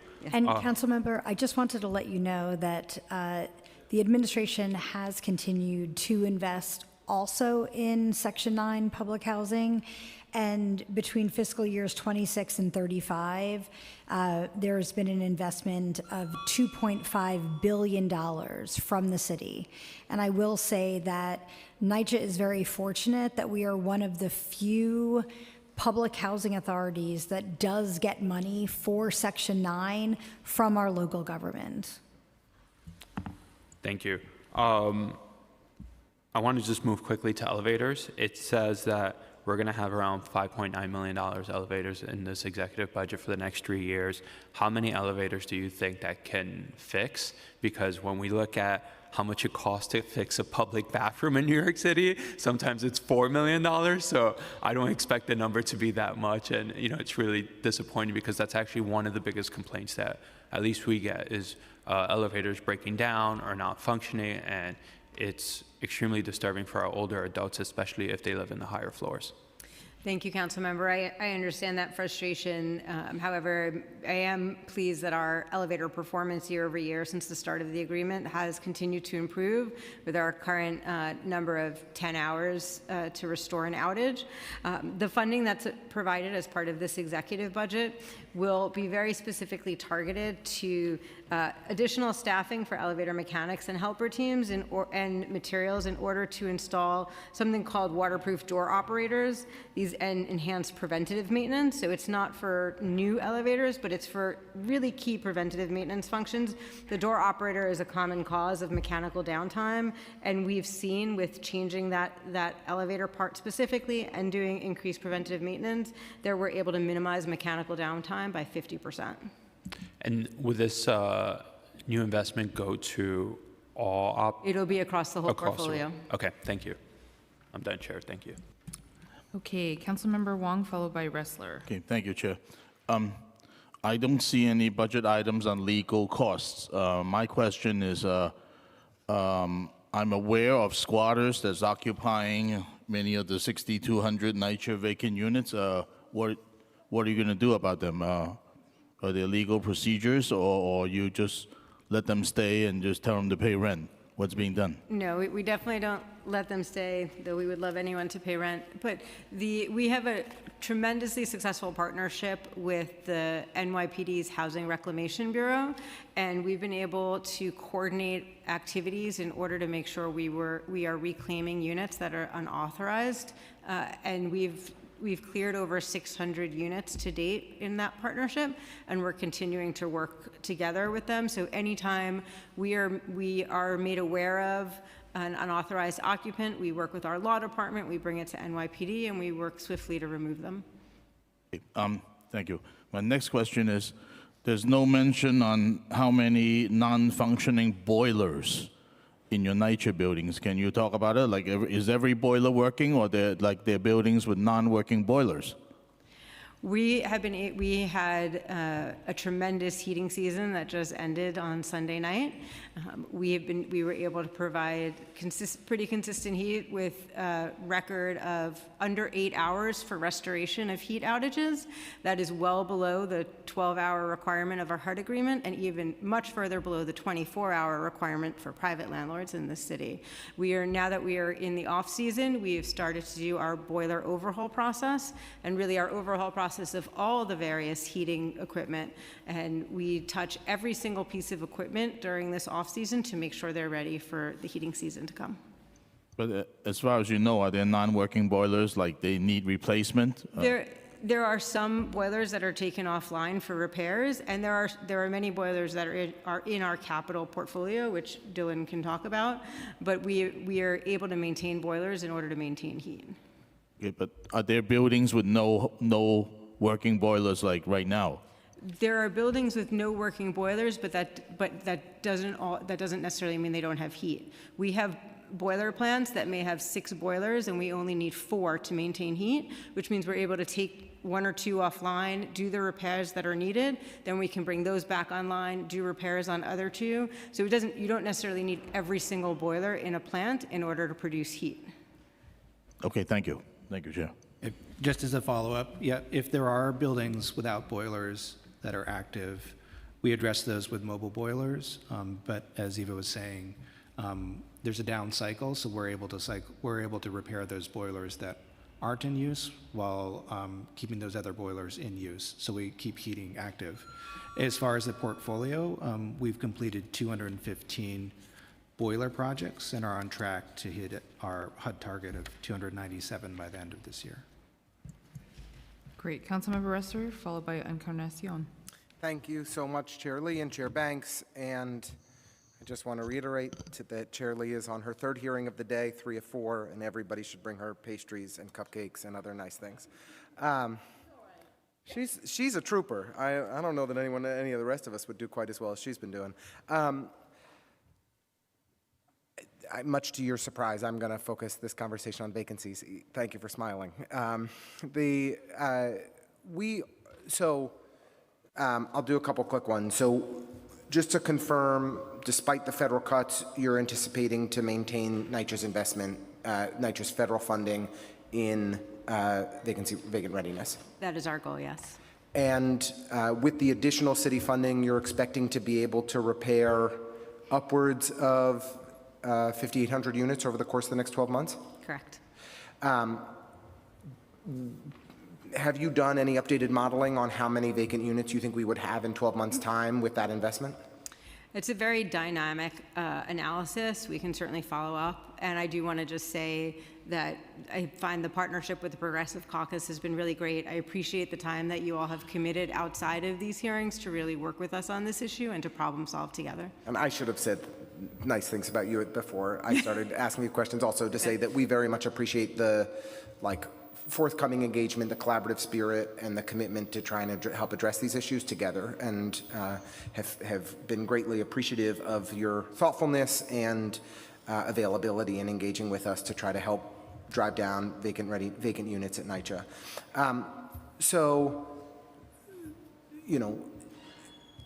We don't anticipate that even with this additional investment that there would be a significant decline in the number of vacant units at NYCHA in 12 months. What alternative strategies can we deploy or could we consider that could help us reduce the number of vacant units further? I do believe with this historic level of investment in this executive budget, we will begin to slow the curve of the growth, and that is a key goal for now. This is a medium-term problem. We have a backlog of vacant units, but we will, as we continue to drive down the turnover time, as we continue to increase production, we are slowing that growth, and that growth will eventually change into a negative trajectory. We are also continuing to make significant progress on the environmental hazards, which both take up a significant amount of time and cost in the process. And so as we continue to do our lead abatements, as we continue to do asbestos removal, that will continue to allow us to turn over units more quickly. So we will see that trajectory change in time. Right. You do have some vendors available to do some of this work. Are they a viable kind of route for us to drive down vacancies? The vendor cost is much greater than our in-house cost, so it's not, so it's a program that we use sparingly, and we also use it on kind of a targeted way. In addition, there are skilled trades that they don't provide, like plastering specifically, that we still have to supplement with our own staff. And has OMB and City Hall provided any suggestions of alternative city resources that could be made available to support and supplement NYCHA's efforts here? We're continuing to have all of those conversations with the administration and OMB in order to find any other solutions to our production. And do you have, considering such a substantial percentage of vacant units go to transfers, have you been working to identify like what a functional zero is or a functional goal on vacancies is? My recollection is that when, at the conclusion of the de Blasio administration, we were at 486 vacancies, and now we're north of 6,000. A variety of different dynamics have changed in those intervening years, but is that 500 number a realistic goal? No, definitely not. We think a realistic goal of vacancies would be about approximately 3,600. And could you explain why we would need to maintain such a high level of vacancies? That would be, that would equate with the average number of move-outs. So we are seeing approximately 300 move-outs a month, and that's an average approximation, 300 move-outs a month. And so we would want to stay on top of the exits. So we have 3,600 move-outs, and then as you know, 55% of our move-ins every month or every year are transfers. And so in addition to the people leaving NYCHA, we have people transferring, and those two together create the vacancies. So our goal would be to have a level of vacancy that equals the move-outs. So that's how we came up with the 3,600. Okay. I guess I'm not sure why we would want to maintain the number of vacant. I'd be interested in understanding that a little bit further of why that's the goal. I would have thought that if there's 300 people moving, I mean, we want to fill as many apartments as we can as quickly as we can, maintaining 3,600 vacant apartments just because that happens to be the number of people that move out over the course of a year. I wouldn't say we want to maintain it, but I think when you talk about a functional zero, what the natural business cycle would be, that's what we would be, right? So we have people moving out every day. So there's always going to be that churn, and that's why I say it's a very dynamic and complex set of numbers. So we would want to, have at least, we think 3,600, which would be the move-outs, would be what we think would be a natural rate of vacancies. Okay. I mean, I think that it's clear what the capital resource needs are to be able to drive down vacancies regarding the remediation work. I think that working together to figure out what are the most cost-effective strategies on the expense side is something that we're really committed to working on together. So we look forward to getting on your schedule again very soon. Appreciate your thoughtful answers today, and more generally for your willingness to engage with us as a caucus. And Speaker Menon has embraced this campaign and has Chair Banks and many other colleagues. I'm grateful for their support as we work to, fill as many apartments as we possibly can. Thank you, too. Thank you. Thank you. Councilmember Encarnacion, followed by Osei. Hello, good afternoon. So I just want to run by some numbers and make sure I had them right. So you said there were 13,000 units in pre-development or the pipeline for RAD PAC. Yeah, and I can get you a exact number. Just checking the number. And then 85,000 was the units, was the goal that you had for conversion into the RAD PAC program. So right now in pre-development, so that's planning and engagement, have not yet converted. We have 13,538. Mm-hmm. For the PACT program, we have 62,000 apartment goal. And out of that goal, we have converted 32,151. Okay. So the money for the trust, and then for the trust program, we also have an additional 25,000 units that will convert through the trust model. Those are all taken together. Those are all Section 8 conversions. But the money that is set aside, that was identified, this is for the things that, these are for the units that are in the pipeline or new units? The money that we've been provided by the city will help support conversions in the near term. So the units, the 13,000 units that are in the pipeline. So no additional units. Yeah, and then we will continue to work as a group within NYCHA to identify additional units to meet that 62,000 unit goal. But at the end of the day, and from my understanding, the RAD PAC program is something that the residents have to vote for to get into the program. So if they don't vote for That RAD is PAC anymore. incorrect. Yeah, so residents will vote to join the Public Housing Preservation Trust Program. So the trust model But not RAD. requires a vote, correct? That was legislated through the state. The PACT program is a similar conversion program, but there's no requirement for us to hold or facilitate a vote. Got it. Thank you for that. And then in terms of safety, I know that, during a recent walkthrough at one of the developments in my district, we had this development, about 29 doors, front doors for the development. I don't believe one of those doors were locked or were able to lock or had a working intercom. Also in the Bronx, we have developments that have previous councilmatic funds allocated for lighting. Not even a year later, the lights are out. And so I'm just trying to figure out where in this budget do repairs for our safety come from? Where is that prioritized? Because even when the council is giving money for some of these programs, it's not even a year and the lights are out. It's kind of problematic for us. Yeah. Thank you, Council Member. Thank you for that question. Obviously, safety and security is paramount for us and for residents. So within the budget, we get yearly allocations, often by council members, for safety and security programs. That varies at development by development, but it's within the current fiscal year and current fiscal budget. We have new doors we've been working on at various developments that are addressing concerns around safety and locking. So that's a combination of city funds and federal earmark funds. And we've been working to advocate with residents for additional funding. As far as lighting programs, those are spread throughout all the different developments. But if you want a specific breakdown or have a question about a project in the development, is there a I can come back to you. prioritization of where those doors would be needed? There isn't a prioritization in the sense that where it's most needed and wherever we have funding is where we work on those projects first. We're advocating, we work with resident leaders to advocate for new doors.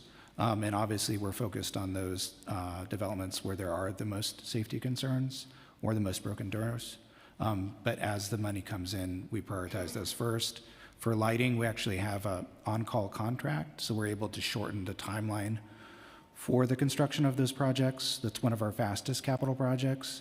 So the specifications are standardized, and it means that generally in about a year and a half, we can go from design to construction.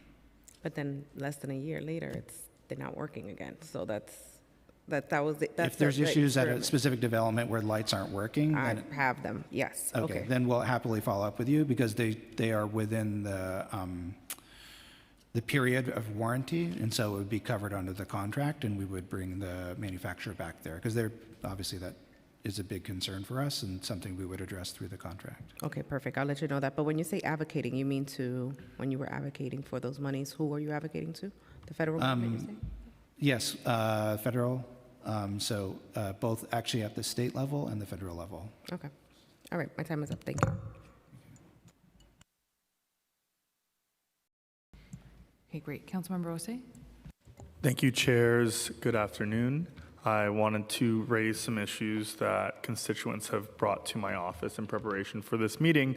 When residents and my staff are seeking information on the NYCHA website or on the NYCHA Office of Impartial Hearings, OIH website, they find that the grievance and termination of tenancy procedures page is completely shut down and the link leads to an outdated / non-existing page. This complaint is in addition to the overall concerns with the process of impartial hearings via OIH. My question is NYCHA allocating any funding to ensure that OIH is one, streamlining the process to help constituents better navigate their hearings, and two, fixing the website and work on further outreach to increase better transparency with the grievance and termination of tenancy procedures? Thank you so much for that question. we were unaware that there was an issue with the website. Website crashing or Yeah, saying if you can- outdated / non-existent. If you can send us the link, Sure. that would be very helpful. Mm-hmm. We sometimes find out about these things when people reach out to us and Mm-hmm. let us know. So that's the first thing. And then Anika can let you know, I think it was a question that was asked during the last hearing as well, with yeah. respect to the resources being provided to OIH. To discuss OIH with to us. streamline the Yes. process. Yes, we can certainly get back to you on that. Okay. I think I did raise something like that in the last hearing, right? Yes, and I believe it was a question that was answered after the hearing. Okay. Because I remember seeing it. Okay. But we can share it with you again. Great, thank you. There are constituents in our district who have had work orders that have been canceled without resolution, only to have a new work order number opened for the same issue. This leads to their old complaint being pushed out further and delaying the issue. What is NYCHA's current time frame to resolve work orders, and what are the tiers for work order completion? Thank you, council member. I'm sorry to hear of those situations happening, and I encourage that when you hear about that, that you reach out to our intergov so we can look into that and understand what's going on. In general, we have increased our productivity across our skilled trades so that we are now actually responding to over 101% of our complaints in a year, which means we're starting to actually get to the backlog. Different types of complaints have different response times, and we have to sequence the skilled trades in order, but we're happy to follow up on any of those specific concerns that you have. Thank you. And will the agency be allocating any additional funding to ensure work orders are completed in a timely manner? Right now, our funding is consistent and baseline Okay. for that work, yeah. Can I have more time, please? If I can just give you Thank your you. OIH answer, if that's okay. The OIH office is funded at $3.87 million. Okay, thank you. There also needs to be more transparency in scheduling. How are residents notified, and are they given the courtesy of scheduling time so they can allow access to their units to avoid delays in service? I know that this has been, frequent. Absolutely, that's a key tenet of our neighborhood model. So every neighborhood has a neighborhood planner and a planning secretary. Residents are supposed to work with their neighborhood planner to schedule their skilled trade appointments at their convenience so that they know they're going to be home.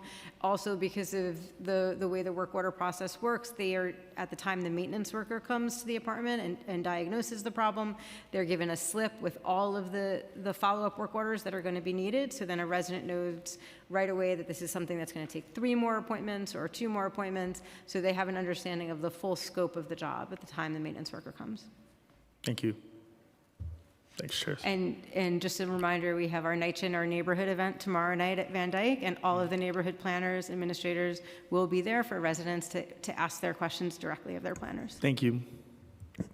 It's most likely going to be well attended. I hope so. Definitely. I want to talk a little bit about comprehensive modernization. Is comprehensive modernization still a viable tool being used by the authority to deal with the capital needs of public housing of NYCHA? Comprehensive modernization, thank you for the question. It's a limited avenue. So currently, there's not additional funding beyond the first 4 projects, and we have FEMA funding for additional 3 projects. So that's why we're advocating for Section 8 funding, because that's the primary tool. Given the fact that we're able to achieve more subsidy with those avenues, we can reach that higher level of modernization. The funding sources, is it only the federal? Or can the city? The city capital action Can the city plan? invest in comp mod? Yes, the city invested in comp mod through the city capital action plan. There's And how much is that? How much was invested in comp mod? about 101 billion. And that's in this budget? Part of that carries through this budget. It was in previous And how much fiscal is years. carried over into this budget? That's currently in this budget. We'll have to get back to you on the exact number that remains in this budget. But beyond that. And what's currently in the pipeline, developments that are that are being, where comp mod is being used? Beyond the first 4 projects, Yeah. which are St. Nicholas, Toad Hill, Gowanus, and Wyckoff, there's also Levitt, Latimer, and Watson. Those are being funded through FEMA funds through an IDA grant. That's the entirety of the pipeline.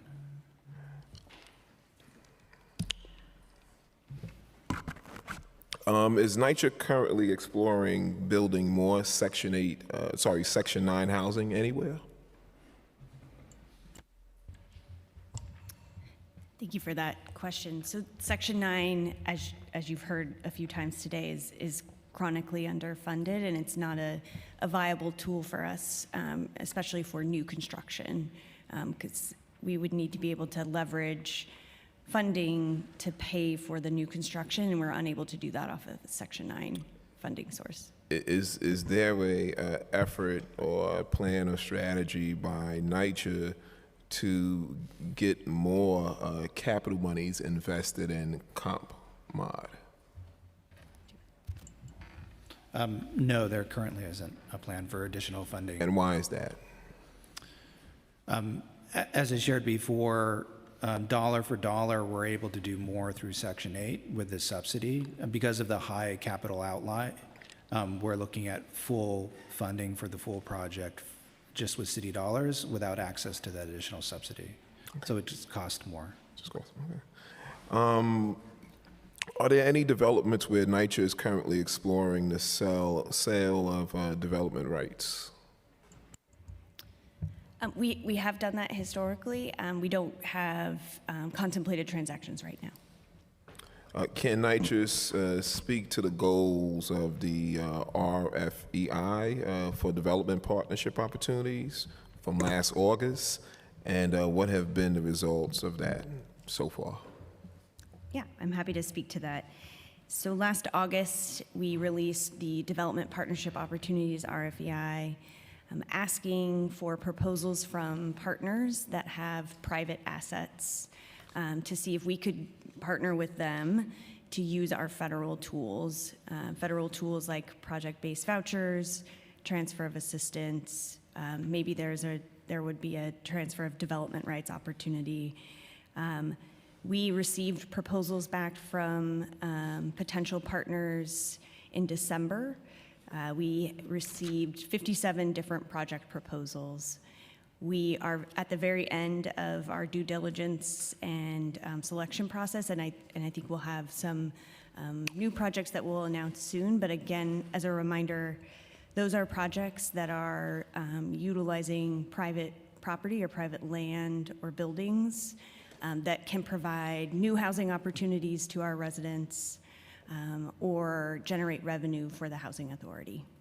All right, thank you. That concludes my questions. Thank you.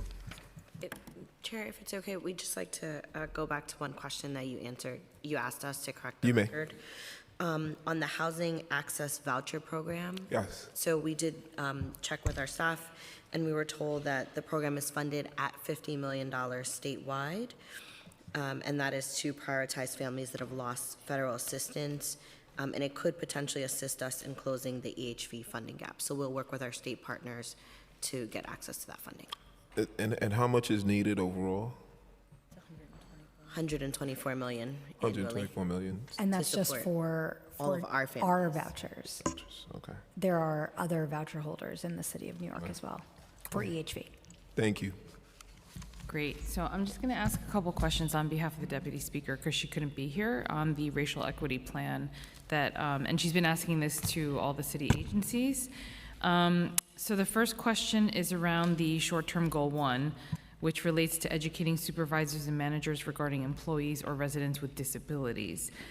Does NYCHA currently administer reasonable accommodation law training both at the managerial level and at the staff level?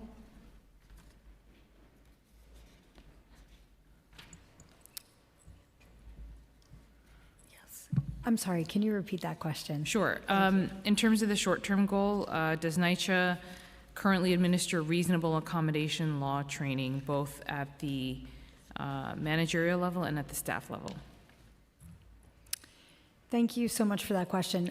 I'm not sure so I don't want to misspeak. We will get back to you on that question. Okay, and the second part of that question is, are both central office staff and in-development staff required to take these trainings? We will get back to you on that Okay. as well. And I know that she would probably say this, so I'll channel my inner Natasha Williams. But these are goals that were outlined by each agency, and so would love to get feedback on where things are at. Medium-term goal 3 outlines the expanded language access implementation plan, which I know Chair Lee, me, is especially passionate about. And I know that NYCHA currently offers many materials in multiple languages, and I'm curious how this expanded plan will further improve language accessibility efforts within the authority, if you could speak to that. Thank you so much for that question. We have a language access officer that handles a lot of the translation services and language access services. On a day-to-day basis, our staff are trained to use the language access line to facilitate interpretation in real time.